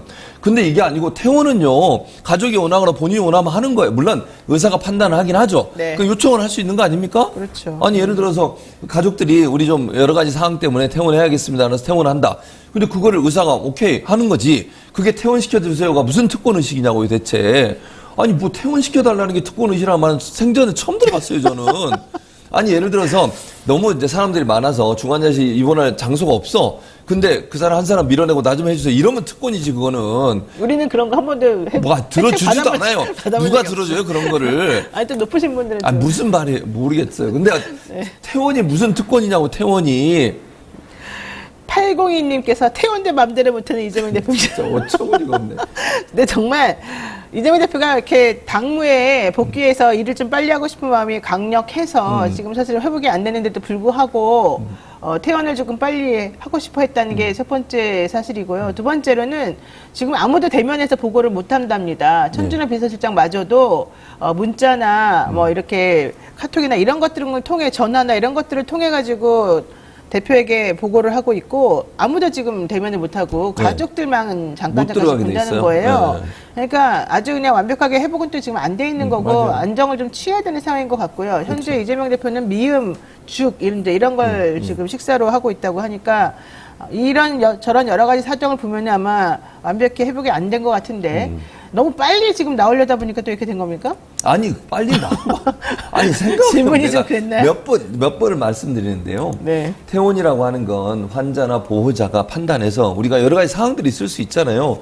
그러니까 뭐 일반인들도 병원에 입원하면 퇴원 시점에 대해서 병원에 문의도 하고 좀 퇴원을 빨리 했으면 좋겠다고 의견도 제시하는 거예요. 물론 최종 판단은 의사가 하는 거죠. 이분이 퇴원해도 될 만큼의 건강 상태가 됐느냐 안 되느냐는 의사가 판단하는 거지만 네. 의견을 제시하고 의견을 개진하는 것마저도 막혀 있는 건 아니에요. 퇴원에 대해서는. 그렇죠. 그건 네. 자유롭게 하는 거잖아요. 네. 그러니까 보호자나 환자와 그리고 의료진 간의 협의를 통해서 퇴원 날짜가 결정이 되는 것이고 거기에 대해서 퇴원을 할 수 있도록 해달라고 요청하는 것 자체를 특권의식이라고 얘기하는 것 자체가 저는 잘못됐다는 얘기를 하는 거예요. 네. 그게 왜 특권의식이 되느냐는 거예요, 제 말은. 그러니까 그걸 또 단독으로 보도하고 또 그게 문제인 것처럼 막 또 이렇게 물타기. 이슈화 시키고 이것들이 참 이게 언론의 메커니즘인가 이런 생각도 드는데요. 네. 꽃순이님께서 명언을 남기셨습니다. 뭐라고요? 숨 쉬는 것도 특권이라 하겠습니다. 자, 네, 다음 얘기하겠습니다. 서울해방 흥행으로 회자가 되는 전직 대통령 전두환 씨에 대한 호칭을 두고 KBS가 박민 사장 취임 이후에 전 대통령이라고 해라. 왜 전두환 씨라고 하느냐 이랬어요. 근데 전두환 씨는 현실적으로 모든 게 다 박탈되고 박탈됐죠. 전직 내란 대통령. 음모의 수괴로 알려진 사람 아닙니까? 그렇죠. 전직 대통령의 예우가 박탈됐어요. 네. 그리고 씨라고 부르는 건 존칭이에요. 누구누구 네. 씨. 뭐 잘못됐어요? 아니, 그리고 이거를 기자들이나 아니면 보도하는 사람들한테 이렇게 해라. 네. 라고 얘기하는 게 문제라는 거예요. 이걸 어떻게 내부망에 올려가지고 전두환 전 대통령이라고 하라고 호칭을 강요했다. 이건 큰 문제죠. 아니, 예를 들어서 전두환 전 대통령 얘기한 사람 그렇게 얘기하고 싶은 사람 하겠지. 그러나 언론에서 공식적으로 예를 들면 전직 대통령의 예우가 박탈당한 사람에 대해서 C라고 붙이는 것은 전혀 문제가 되는 게 아니에요. 이게 왜 문제가 되는지 제가 잘 모르겠고요. 이게 오랫동안 몇 년 동안 계속 그렇게 해왔어요. KBS 같은 경우에. 네. 갑자기 왜 박민 사장으로 바뀌고 이 주간이라는 사람이 들어오고 나니까 이런 일이 발생하는 거죠? 대체 뭐냐고요, 대체. 아니, 그전에 아무런 문제 없이 쓰던 호칭에 대해서 갑자기 바꾸라고 하는 것 자체가 이상하지 않습니까? 네. 의도가 있다고 보이지 않습니까? 네. 그리고 비교를 하는 것도 더 웃겨. 꼭 비교를 하면 북한 사람을 비교를 하는데 김일성 주석, 김정일 국방위원장, 네. 김정일 국무위원장. 이 사람들은 현재 또 김일성 같은 경우 그 당시에 주석으로 불렸고요. 현재 이 사람들은 그 직책으로 일을 하고 있는 사람들이잖아요. 그렇죠. 만약 전두환 씨가 대통령으로 있었다면 전두환 대통령이라고 했겠지. 근데 그 사람들을 그렇게 붙이는 것과 전두환 전 대통령이 대통령 예우를 박탈당해서 전두환 씨로 부르는 것과 네. 어떻게 비교 대상이 되냐고요. 아니 상황에 맞게 부르는 거예요. 호칭은 어떤 사람이 뭐 전직 의원 전 의원이라 하든지 아니면 그 사람이 돌아와서 다른 일을 하면 변호사라고 부르든지 이러는 거 아닙니까? 네. 근데 호칭에 대해서 이래라 저래라 얘기하는 것도 너무 부적절하고요. 꼭 전두환 씨를 꼭 집어가지고 전직 대통령이라고 부르라고 하는 것도 너무 말이 안 되는 거예요. 이거는 보도의 자유나 아니면 기자들의 취재의 자유에 억압이 될 수 있는 내용이에요. 방송법 위반이에요. 방송법 4조 내가 몇 번을 얘기했잖아요. 여기서 방송국의 간부라 하더라도 사장이라 하더라도 취재 기자에게 이렇게 해라 저렇게 해라 취재가 아니라 보도 과정에 압력을 가하는 행위는 법적으로 위법입니다. 이런 행동을 한 것도 잘못된 거예요. 아무리 자기가 주관이라 하더라도 네. 주관도 취재 기자에게 취재 내용에 대해서 이래라 저래라 얘기하는 것 자체가 방송법 위반이라는 사실을 꼭 알았으면 좋겠습니다. 그렇군요. 1997년 대법원 판결에 의해서 전두환 씨는 국가내란죄로 전직 대통령의 예우를 박탈당한 사람입니다. 따라서 전 대통령이라고 하는 호칭은 사실은 적절하지 않은 게 오히려 맞고요. 이런 대통령 호칭을 강요한 것은 대법원 판결을 무시하는 행위이고 옳지 않다. 이게 민주당의 공식 입장입니다. 자, 그런데 KBS 박민 사장 8일 권익위원회에서 이분이 문화일보 편집국장을 지낸 후에 휴직 중이었던 네. 2021년 4월부터 3개월 동안에 일본계 다국적 아웃소싱 기업의 고문을 맡았었다고 합니다. 그러면서 1,500만 원을 고문료를 받았는데 좀 많이 받았어요. 네. 500만 원씩. 네, 500만 원씩. 자, 이게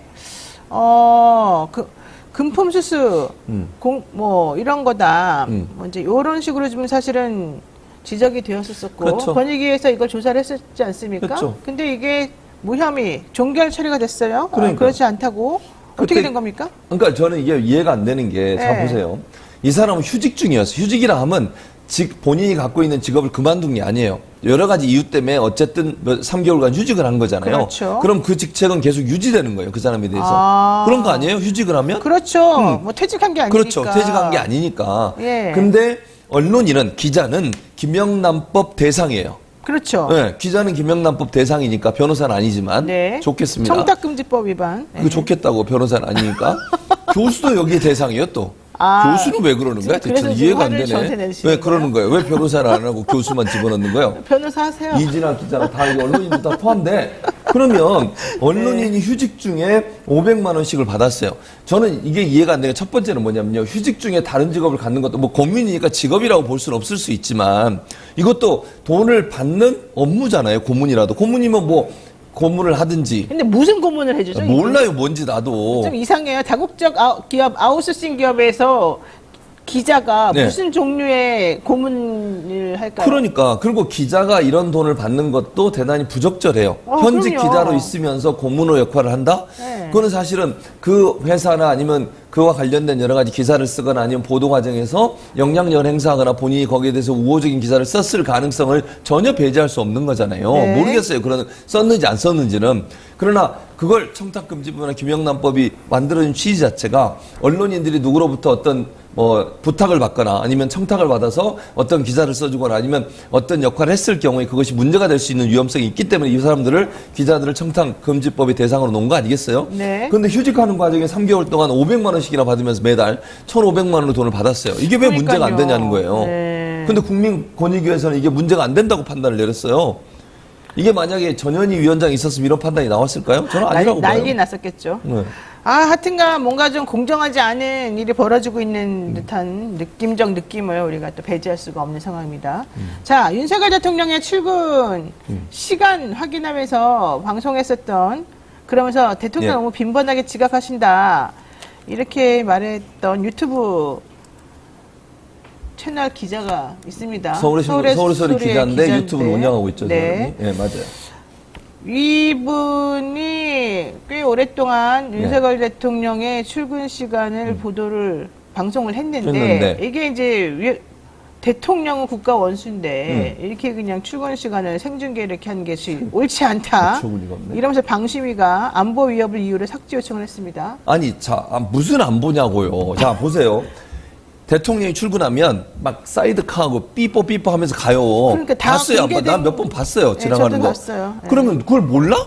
이게 무슨 비밀이야? 네. 아니, 자, 이게요, 비밀이 되려면 어떤 게 비밀이 돼야 되냐면, 출근 시간 전에 몇 시에 출근한다는 걸 공개하는 게 비밀이에요. 그러니까 예를 들면, 대통령의 동선이 시작하기 전에 미리 유출되는 거, 이건 문제가 있지. 그러면 테러를 나가는 거 아닌가요? 근데 아니, 그게 아니고 이 사람은 그 관저 근처에서 기다리고 있는 거야, 이렇게. 언제 출근하는지 보려고. 그 출발하면 그걸 찍어. 그게 끝이에요. 따라가면 찍는 것도 아니고. 그러니까 출근 시간, 퇴근 시간만 기록을 하는 거야, 그냥. 근데 이게 왜 비밀이냐고요. 이미 일어난 일이에요. 누구든 볼 수 있는 일이에요. 일반 국민도 워낙 요란하게 출근을 하니까 다 봐요, 사람들이. 아니, 근데 뭐 이게 비밀이냐고요. 그리고 이게 처음에 몇 번 하니까요. 나중에 어떻게 앉아요, 경호실에서 우산으로 가리고, 그냥 못 찍게 다 가렸어요. 나중에 찍지도 못했어. 왜냐면 이거 이 사람이 찍고 있는 거 아니까 그 앞에 가서 못 찍게 막고 막 이랬어요. 그리고 30몇 회인가를 했더라고. 근데 이게 아까도 말씀드렸지만 이게 만약의 경우에 대통령의 동선이 미리 공개가 되면 그건 위험한 거지만 대통령이 움직이는 상황을 찍는 것 자체는 문제라고 보기 어려워요. 이미 일이 일어났잖아요. 이미 공개된. 그렇죠. 이 사람의 목적은 뭐야? 출근 시간이 몇 시냐면 기록하는 거예요, 지금. 그렇죠. 그것만 하려고 있는 거죠. 지각하냐, 지각하지 않느냐. 그렇죠. 그러니까 이렇게 하는 것이 결국 대통령이 지각하는 것이 자꾸 드러나는 것에 대한 불편함의 표현 아니겠어요? 두 번째, 이 사람이 찍어놓은 영상을 접속 차단을 했어요. 네. 외국에서는 다 볼 수 있어. 우리나라만 안 돼. 우리나라만 못하는 거예요? 아, 그럼요. 외국은 볼 수 있다니까요. 이게 무슨 접속 차단의 의미가 있어요? 사실 URL 바꿔가지고 올리면 다 볼 수 있어요. 다 볼 수 있다니까요. 근데 방심위에서 그 위원이 그런 말 했다고 또, 부적절한 말에 또 이런. 뭐가 부적절한데? 그러니까 제가 말씀드리잖아요. 이게 만약에 비밀이 되려면 출발하기 전에 몇 시에 출발한다는 걸 공개하면 문제가 되지만 그러니까 이미 행동이 일어났고 이동하고 있는 중이에요. 근데 그 사람이 몇 시에 나갔다는 게 기록되는 게 왜 문제가 되는 거지? 맞습니다. 대체? 그리고 또 사실은 그 사람의 방송을 보니까 대통령이 지각을 꽤 자주 매우 늦게 출근하시고. 그게 싫은 거예요. 그게 공개되는 게 싫은 거야. 도어 스태핑을 왜 그만뒀겠냐고. 그리고 이 모든 문제의 출발점 어디에 있는 줄 아세요? 청와대 이전에 있어요. 청와대에 있었으면 이런 일이 벌어지냐고. 청와대는 바로 가니까 몰라, 누가 몇 시에 가는지도. 그렇죠. 괜히 나와가지고 그렇게 말하면 안 되죠. 돈 들이고. 청와대에 있어도 지각하면 안 되죠. 물론 안 되지만 이게 지금 뭐 하는 행동이냐고. 이게 요런 새끼 왔다 갔다 하고. 아니, 주변에 사는 사람 시끄러워 죽겠대요. 왔다 갔다 할 때마다. 보헤미아님께서 최 교수님 혈압 괜찮으십니까? 숨쉬며 말씀하십시오. 이렇게 알겠습니다. 조언해 주셨고, 마지막으로 하나만 더 얘기할게요.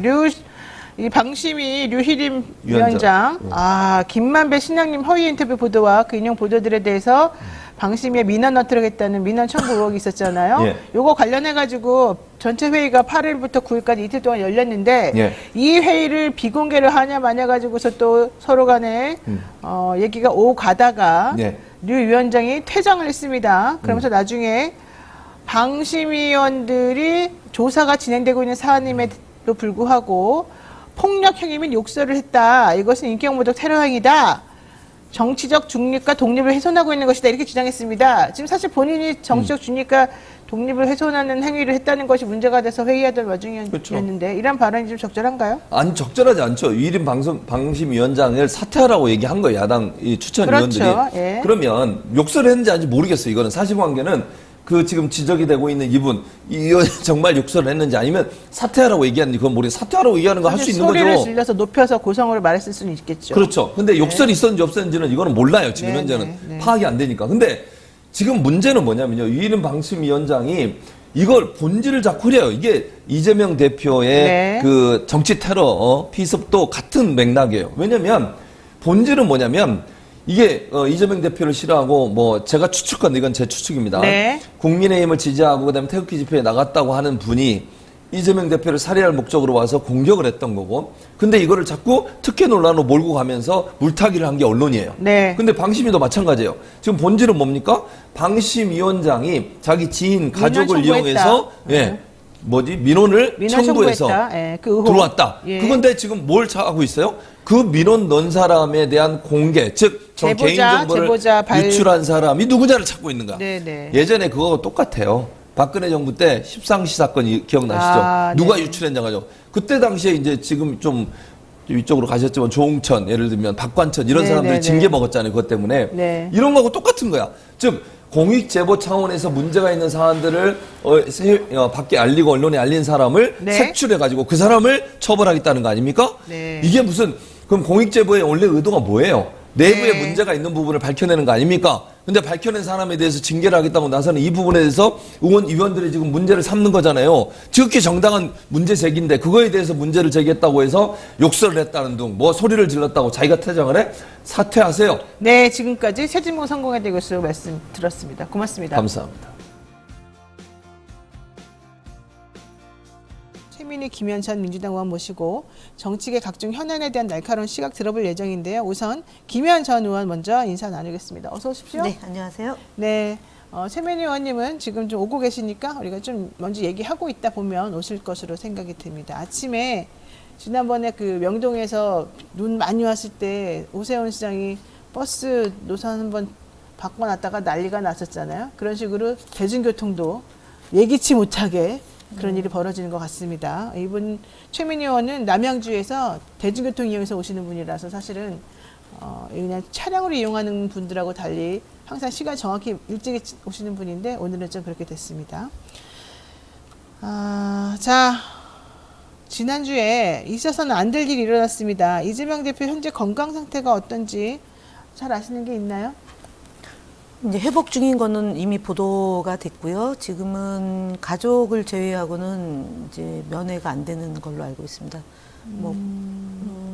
가족을 제외하고 면회가 안 된다는 거는 그만큼 심각하다는 얘기입니까? 어떻다는 얘기입니까? 아무래도 이제 저희가 이제 병원에 입원했을 때 보면 이제 외부인이 들어오면 뭔가 좀 그 설명을 하고 뭐 이렇게 위로도 되지만 또 이제 뭐 설명을 해야 되잖아요. 그러니까 아무래도 그런 그 회복이 진행 중이기 때문에 아직은 그러니까 만나서 대화를 나눌 수 있는 상황은 아니다라고 추측은 할 수 있을 것 같습니다. 근데 현재까지는 어저께 제가 확인한 바로는 가족 외에는 다 못 만나는 걸로 이렇게. 그러니까요. 네.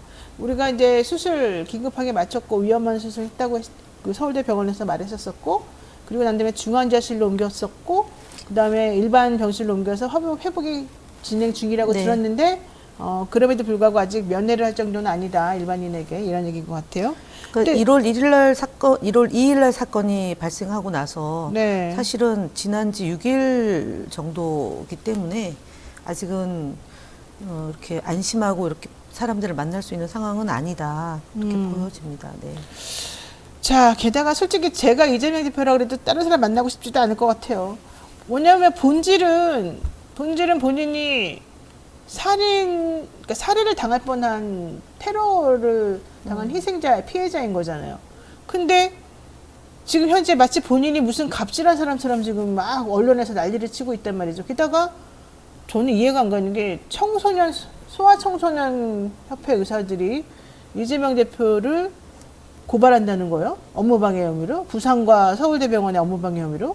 부산대병원하고 서울대병원에 무슨 업무가 방해되는지 모르겠으나 이 주체도 왜 그 바쁘신 의사 선생님들께서 소아청소년과 의사 하시는 분들이 왜 이재명 대표에 대해서 다른 과의 업무를 방해했다 그러면서 하시죠? 난 그건 솔직히 좀 이해가 안 가더라고요.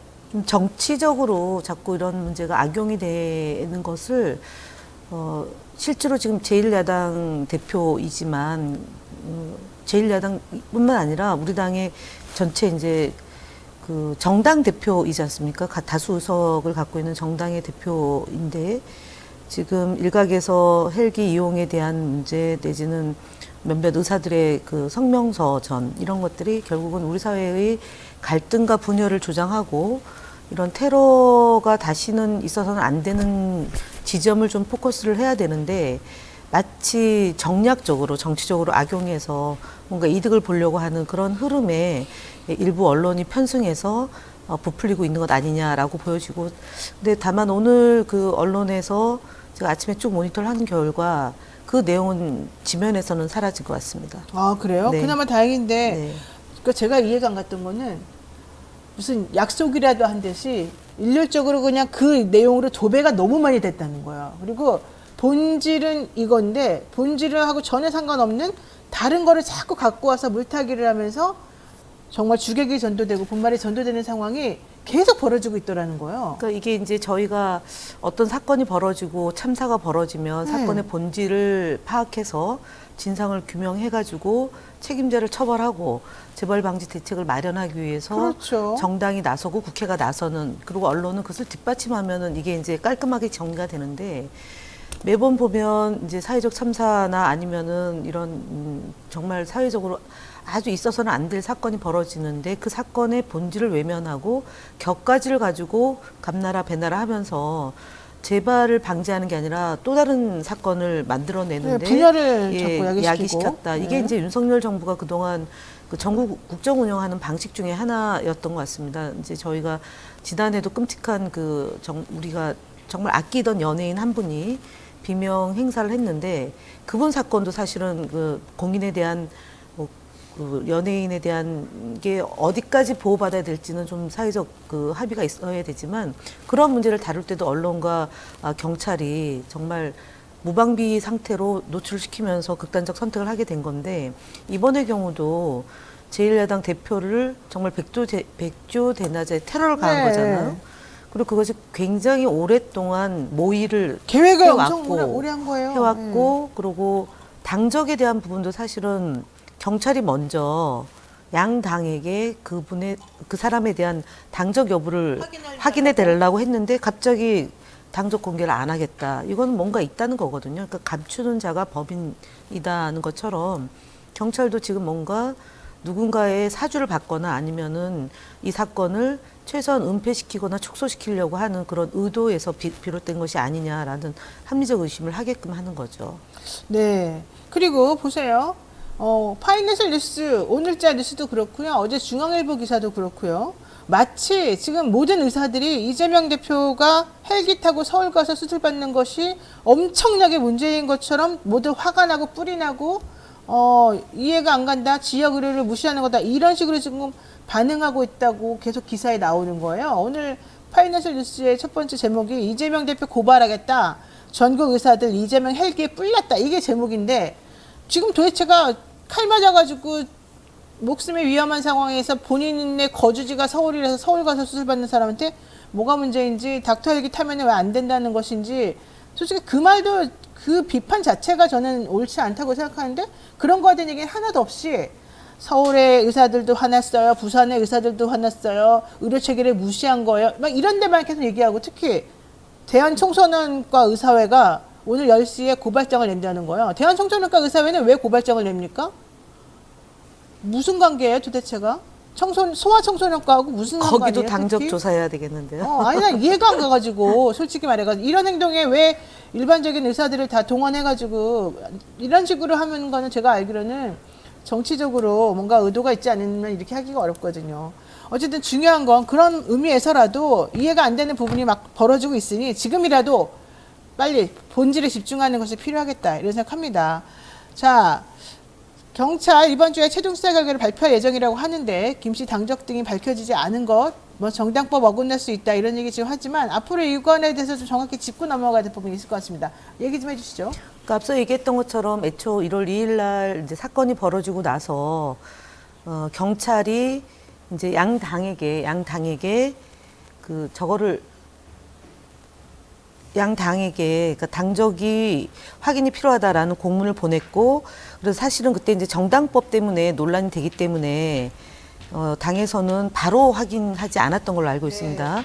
그래서 결국은 국민의힘 당원이었고, 최근까지 그러니까 2023년 날짜까지 특정이 됐는데, 그래서 민주당에 입당한 걸로 돼 있고, 그리고 그 입당의 배경은 결국은 이재명 대표를 암살하기 위한 그런 기도에서부터 비롯됐고, 그렇죠. 최근에 그 차량 CCTV가 또 하나 걸린 게 있는데, 이것도 이재명 지지자다라는 얘기를 먼저 언론에서, 그러니까 네, 먼저 경찰에서 했어요. 나왔는데, 결국은 이 암살을 기도했던 이 사람 역시도 이재명 지지자인 것처럼 위장하고 등장한 거잖아요. 그렇죠. 그러면은 경찰은 여러 사건을 그 수사를 했기 때문에 이런 위장된 사건이 어떻게 벌어지고 있는지에 대해서 초동 수사 단계에서부터 마치 지지자인 것처럼 하면서 팬덤 정치의 폐해로 몰아가다가 결국 실패하니까 사건을 축소한 과정인데요. 결국 제가 볼 때는 성공하지 못할 거다. 경찰의 그런 그 은폐 기도도 성공하지 못할 거고 이런 일들에 대해서 사실은 일벌받게 해야지만 우리 사회가 이런 그렇죠. 문제가 재발이 방지된다라는 점을 충분히 인식하고 사건을 그러니까 정리해 들어가야 된다라고 보여집니다. 네. 자, 이렇게 말씀 나누는 와중에 우리 또 최민희 의원 오셨습니다. 어서 오십시오. 예, 죄송합니다. 안녕하세요. 아침에 너무 많이 이렇게 막히고 바쁘고 그러네요. 그러셨죠? 예. 정말 의외였습니다. 원래 대중교통 이용하시는 분이라 오늘은 제가 지하철을 안 타고 아. 선거 시작되니까 수행이 있어서 역시 지하철을 타야 됩니다. 그랬네요. 저는 매번 대중교통 이용하시는 분이라 안 늦으시는데 이상하다 그러고 네. 있었습니다. 자, 어쨌든 무사히 오셔서 정말 다행이고요. 지금 그 얘기하고 있습니다. 왜 언론이 자꾸 본질은 어디 가고 지금 이재명 대표가 헬기 타고 서울 가서 수술 받았다 이걸 가지고 집중하는지 모르겠다. 의사 선생님들이라면 환자의 목숨이나 이런 거를 더 중요하게 생각해야 되는 거 아니에요? 근데 헬기 타고 간 게 너무 기분 나쁘다, 고발한다 이런 얘기까지 나오는 거. 게다가 그게 아주 그냥 무슨 서로 짝이라도 한 듯이 한꺼번에 쫙 풀어졌단 말이죠. 그래서 이미지를 완전히 개판 죄송합니다. 이미지를 완전히 이상하게 만들어 놓고 그 이제 지금부터 약간 쏙 빠지는 분위기가 됐어요. 이거 왜 이러는 겁니까? 그러니까 일단 지금 총선을 앞두고 있기 때문에 모든 언론 그리고 모든 단위가 정파적인 입장에서 이 사태를 몰고 가려고 하기 때문입니다. 그러니까 정파적인 입장에서 바라볼 수는 있어요. 그런데 몰고 가려고 하는 과정에서 무리수를 둔 것이다. 그래서 저는 이 과정에서 홍준표 대구시장이 제일 정확하게 가장 말하더라고요. 냉정하게 네. 보고 있다고 보고 야당 당대표면 총리급인데 헬기 탄 걸 문제 삼으면 되냐. 그리고 유치하다 이렇게 얘기하는 것. 그게 가장 상식적인 판단이라고 보고요. 그리고 경찰이 지금 뭐 때문인지 굉장히 위축돼 있다. 예, 경찰이 은폐 의도를 가지고 이 사건을 보고 있다. 애초에 그렇게 보지는 않습니다. 근데 중요한 거는 제대로 경찰이 그동안 했던 프로세스대로 수사를 안 하고 있는 게 문제라고 생각해요. 예, 그리고 되게 이런 사건이 터지면 제일 중요한 게 범행 동기, 그죠? 그리고 공범이 있는지, 그리고 배우가 있는지, 그 다음에 구체적으로 어떤 계획을 세웠는지, 이런 게 궁금한 거잖아요. 근데 지금 경찰이 첫 번째 단계에서부터 범행 동기부터 제대로 못 밝히고 있습니다. 근데 역설적으로 이재명이 대통령 되는 걸 막기 위해서 뭐 이런 그 테러를 저질렀다라는 거잖아요. 이건 역설적으로 그 보수 지지자들, 이분이 태극기 집회에도 많이 가고 그랬다니까. 그 보수 지지자들 민심이라는 거, 그게 이재명이 이러다 대통령 될 것 같다라는 게 팽배해 있다는 그런 그렇죠. 것의 반증이기도 하고요. 지금 1mm만 더 들어갔으면 동맥이 파열됐다는 거 아닙니까? 네. 그래서 지금 이 상황을 놓고도 제가 이제 뒤에서 이렇게 좀 언론사 고위 간부들 얘기를 들어보면 불안감, 이게 천운 아니야? 이런 불안감이 팽배해 있습니다. 그러니까 결국은 인명이 제천이고 사람 목숨이 제일 소중하다면서 전부 다 자기 정파성과 그 정파성에 따른 기득권 지키기에 혈안이 돼 있는 이 상황, 정말 개탄스러운 상황이어서 그래도 다수당인 민주당이 명확하게 중심을 잡고 이거는 정치적 야당 대표에 대한 정치적 살인 미수 테러입니다. 테러. 예, 명확히 규정하고 테러범으로 규정해야 돼요. 예, 그리고 확실하게 대응해야 합니다. 그 제라늄꽃님께서 제가 왜 대한 청소년 수화 청소년 의사협회에서 왜 이재명 대표에 대해서 고발에 나섰냐, 본인들하고 무슨 관계라서 이렇게 물어봤더니 이런 대답을 했습니다. 이건 믿거나 말거나예요. 정확한 건 아닌 것 같습니다. 대한청소년의사회 대표도 충남 배방읍에 사는 의사인데요. 그자가 이재명 구속하라고 1인 시위하던 자입니다. 이렇게 말씀하세요. 그러니까 아마 그런 정치적 배경이 있기 때문에 사실은 이런 데 나서서 이런 거 아닌가 생각이 좀 들긴 한데 정확하진 않습니다. 여러분 막 믿거나 말거나입니다. 지금은 이제 제보를 받고 또 제보에 따라서 추적해 가는 거잖아요. 이런 일이 벌어지는 게 앞서 얘기했던 것처럼 경찰이 제대로 수사를 하고 초동 단계에서부터 그러니까 동기 파악하고 그리고 이제 사실은 공범이 있는지 여부를 과학적으로 수사를 해야 되는데 네. 이 과학적으로 수사하려 그러다가 흐지부지 지금 되고 있으니까 네. 국민들이 이제 소위 사이버 수사대 역할을 하면서 제보도 받고 그다음에 이런 그 관계망들을 좁혀나가는 그런 일들을 직접 하는데 모든 사건이 사실은 그런 제보나 적극적인 그런 국민들의 참여 이런 걸로 또 단서들이 나올 수 있으니까 의혹 제기를 그냥 의혹이다라고 보기보다는 다양한 방식으로 문제 제기를 해서 네. 사건의 그 범주나 이 범행 동기를 좁혀나가는 노력들도 해야 될 것 같습니다. 왜냐하면 경찰이 너무 부실하기 때문에. 네, 네. 지금 정치적 부동층이 제대로 파악할 것으로 보입니다라고 손영아님께서 말씀하셨는데 진짜 그럴 것으로 보이고요. 사실 저는 의사 선생님들이 좀 이해가 안 갔던 게 우리 변호사들도 그때 사법시험 계속 하다가 로스쿨로 바뀌면서 변호사 수가 엄청 늘어나고 저희 밥 먹고 살기가 너무 어려워졌거든요. 우리는 사실은 사법시험 존치해야 된다 막 이런 운동 많이 하고 그랬었고 그 당시에 로스쿨생 생기면 이제 질적 저하와 뭐 여러 가지 문제가 있을 것이다 이런 주장 계속 했었는데 결국 이제 안 먹혔어요. 그런데 이번에 의사들도 의대 정원 수 늘리게 되면 의사 선생님들 너무 자기네들 이제 먹고 살 수 있는 밥그릇이 좁아지고 거기에 들어오는 사람들이 많으니까 안 된다라고 이제 생각하는 얘기를 많이 들었는데 그렇다면 그들도 마찬가지로 그런 정책을 펴는 사람들에 대해서 이제 뭐 우리 주장은 그게 아닙니다. 우리 의견은 그게 아닙니다. 이런 말 할 수 있는 거라고 생각해요. 그런데 오히려 그런 건 신경 안 쓰고 그냥 지역으로 활성화하기로 했었던 이런 야당 대표에 대해서는 공격하는데 막 집중한다는 거예요.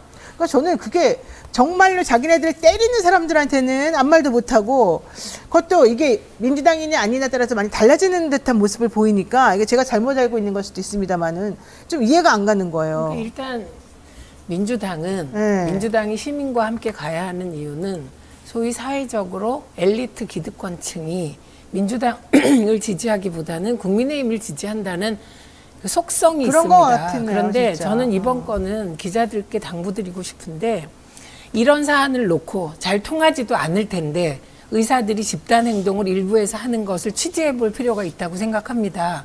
그러니까 저는 이게 무슨 뭐 어떤 의사회 전체 행동이라기보다는 그중에 정파적인 몇 명이 소수와 함께 하고 있지 않나 하는 강한 의구심이 있습니다. 네. 왜냐하면 적어도 의사가 히포크라테스 선서를 할 때 야당 대표 아니라도 테러를 당해서 그럼요. 예, 그 죽기 일보 직전에 이런 일을 당했으면 우선 사람을 살리는 데 집중해야 돼. 그러기 위해서는 헬기건 뭐건 모든 수단을 동원해야 돼라는 입장일 거라고 생각하거든요. 그래서 어떻게 의사협회가 이렇게 집단적으로 각 단위들이 움직이는지를 취재할 필요가 있다. 속으로 들어가서 저는 그렇게 봅니다. 네. 그 자체가 믿기질 않아요. 맞습니다. 네. 아휴, 자, 어쨌든 다음 얘기도 해보겠습니다. 이것하고 연결해가지고 말이 나오는 건데요. 경호를 강화해야 된다. 여기까지는 우리가 다 이제 이해가 되는 부분이지만, 한동훈 비대위원장 광주 나타난다 그랬더니 수백 명이 그냥 애워 써가지고, 밀착 경호하면서 막 빨간 마스크까지 쓰고 다니고 이러더라고요. 근데, 게다가 한동훈 죽이겠다고 이렇게 글을 어떤 사람이 화가 나서 뭐 했다는데 그 사람도 긴급 체포해가지고 아주 과잉 경호 논란이 주말 내내 시끄러웠던 거거든요. 이거 어떻게 보십니까? 광주 갈 때 이제 에스컬레이터 타고 내려오는데 이제 정복 경찰 그다음에 사복 경찰 그리고 마스크 쓴 사람은 아마 고용한 사설 경호겠죠. 그러니까 그러고 나서 또 뭐 5.18 묘역 가서 그 앞에서는 또 기념 촬영하고 이례적으로 사실은 한동훈 장관 입장에서 비대위원장 되고 처음 이제 강주에 가니까 여러 가지 만감도 교차할 것이고 두려움도 있었을 것 같습니다. 근데 이런 것들이 사실 아마추어의 전형이죠. 예를 들어서 정말 그러니까 뭐 테러로 제1야당 대표가 그러니까 암살을 당할 뻔한 사건이 있었다면 사실은 일정을 좀 조정해서 그 대외 활동을 같이 좀 공조를 맞추는 게 좀 필요하죠. 첫 번째는 그런데 굳이 간다라면 그렇게 요란 떨고 갈 것이 아니라 조용히 다녀올 수 있는 방법도 여러 가지가 있는데 그런 형태로 띄워서 앞서 얘기했던 그러니까 한동훈 그 장관이 정치적으로 경험이 미숙한 그런 일천한 모습을 이번에 보여줬고 특히 광주에 가는데 그렇게 요란을 떤다는 것은 광주 시민들에게는 또 다른 그 좀 뭐라 그러나 좀 미안함으로 가져가야 되는데 네. 그리고 또 최근에 이제 서울의 봄을 통해서 국민들이 어떻게 전두환 정권이 등장했는지까지도 세세히 알고 있다. 근데 그런 형태로 광주에 방문했던 것은 그러니까 가인 경호 이전에 소위 광주 정신을 좀 훼손한 경박한 행동이다라고 저는 네. 보여지고 경호는 뭐 사실은 중요하죠. 네, 네. 보이지 않는 경호, 보이는 경호 같이 경호 해서 중요합니다. 네. 일반 시민들에게 불편함을 끼치지 않은 선에서 경호를 하는 것도 좀 그 전문가의 그런 소양 아닌가 싶습니다. 네. 자, 요 얘기 하겠습니다. 지금 시간이 없어서 그냥 짧게 지나갈 건데, 윤석열 대통령이 특검법, 쌍특검법 거부권 행사했거든요. 이게 8일 만에 이루어진 거예요. 딴 것보다 훨씬 더 빨리 신속하게 이루어졌어요. 그래서 9일날 임시국회가 열리는데 이 마지막 본회의에서 이걸 가지고 또 서로 여야가 공방을 벌인다고 합니다. 이 어떻게 됩니까 앞으로? 그 기억하세요? 제가 이 자리에서 거부권 얘기가 나왔을 때 이거 이해충돌이다라고 네, 그때 얘기했던 말씀하셨죠. 거. 그게 예. 몇 달 전인 것 같아요. 이해충돌이다 이거는. 네, 그래서 이번에 다 그렇게 얘기하고 있어요. 예, 그거. 근데 예.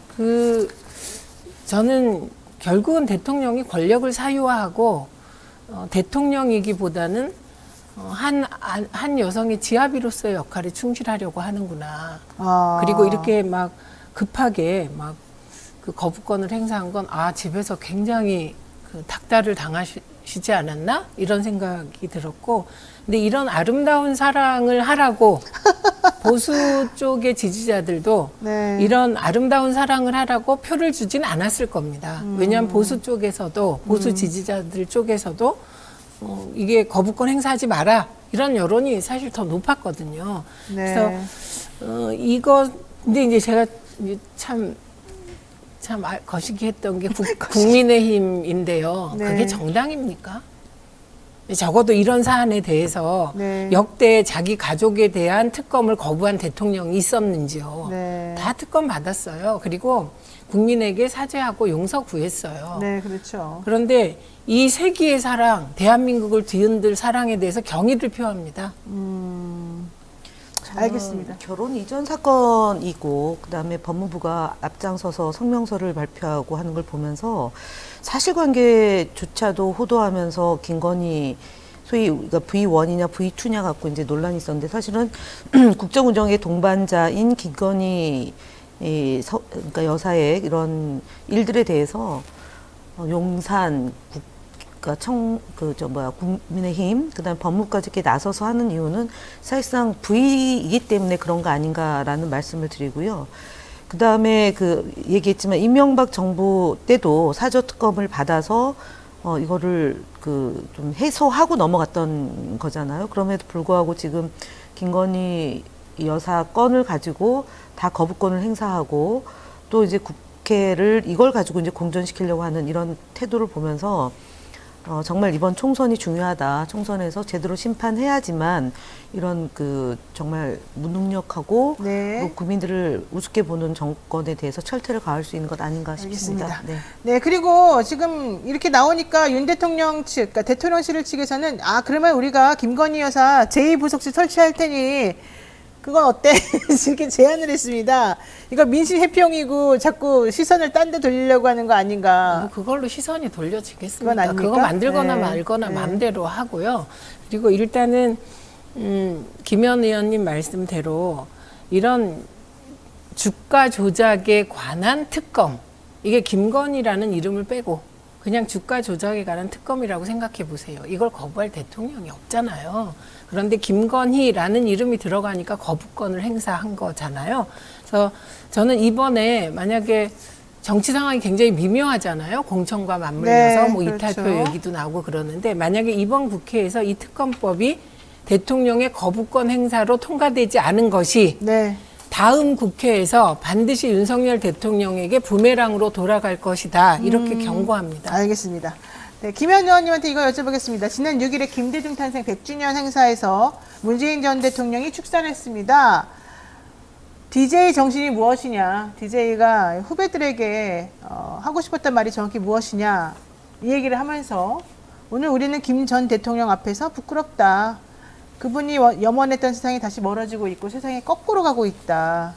마지막 유언은 야권 통합이었다. 이러면서 사실상 이낙연 전 대표를 겨냥해서 자꾸 분열의 정치하지 말아달라 이런 부탁을 한 것으로 저는 판단했거든요. 그렇지만 이낙연 전 대표는 아무런 말도 없이 그냥 갔어요. 자, 요거 영상 한번 잠깐 보시고 간단하게 요거 설명하시고 정리하겠습니다. 나는 이제 늙고 병들어 힘이 없으니 젊은 당신들이 나서서 야권 통합으로 힘을 모으고 반드시 정권 교체를 이루라고 신신당부하셨습니다. 그러나 오늘 우리는 김대중 대통령님 앞에서 부끄럽습니다. 대통령님이 염원했던 세상이 다시 멀어지고 있고 세상이 거꾸로 가고 있습니다. 네. 지금 이 DJ 정신과 현재 상황에 대한 개탄스러움을 말씀하셨는데 어떻게 생각하세요? 일단은 이때 문재인 대통령이 말씀하셨던 것은 DJ 대통령이 돌아가시기 전에 사실상 유언에 가까운 얘기를 하신 거고요. 그렇죠. 그리고 문재인 대통령이 정치를 하게 된 배경이 DJ 대통령의 그런 요구였다라는 말씀이었고요. 그래서 통합하라라는 건데 이낙연 전 대표가 분열을 꾀하는 거지 않습니까? 노무현 대통령도 사실은 열린우리당 만들 때 만들지 말라 단결하라고 했던 건데 그때도 사실 뭐 피치 못하게 했지만 이낙연 전 대표가 이날 문재인 대통령 연설 끝나고 뒤에 있을 일정이 있는데 먼저 나가시더라고요. 무슨 바쁜 일이 있었는지 모르겠지만 먼저 나가는 모습을 봤는데 통상 기자들이 따라가서 어떤 얘기를 좀 듣고자 하는데 말씀을 안 하셨다는 얘기는 궁색했기 때문에 그렇다는 점 말씀드리고요. 두 번째로는 5.18 묘역에 가서 무릎을 꿇고 말씀하셨던 내용이라면 적어도 5.18 영령 앞에서 단결하고 단합하겠다라고 얘기하는 게 맞는 거지 빚을 갚겠다는 것이 제3의 지점을 선택 지점을 만들겠다고 얘기한 것은 사실 좀 앞뒤가 안 맞고 모순이다. 지금이라도 안 늦었으니까 이낙연 전 대표님은 문재인 대통령의 최초 총리로서 자기 소임을 다하는 그런 미덕을 보여주시는 게 좋지 않을까 싶고요. 네. 개인적으로 이낙연 전 대표가 만약에 극단적인 이 선택을 한다면 제가 볼 때는 손학규의 길로 가는 거다. 그렇게 봅니다. 알겠습니다.